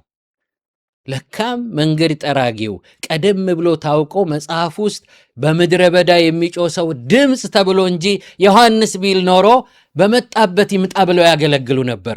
የምድረ በዳው ድምፅ የተባለ ልጅ ነበር ለካ የሚወልዱ። የኔ እህት ቆይቶ ደህና ነገር የሚመልስ አምላክ አለን። ተረኛ እንሆናለን። ያልገባን ነገር ሲገባን ወይኔ እንዲህ ሊሰራ ነው አኩርፌ አገልግሎት ያቆምኩት እንዳንል፣ ወይኔ ባገለግል ብዙ ሰው ይጠቀም ነበር ብለን እንዳናዘን እግዚአብሔር በነገር ሁሉ ያጽናን። የፈርዖን አንዱ ሥራው ይሄ ነው።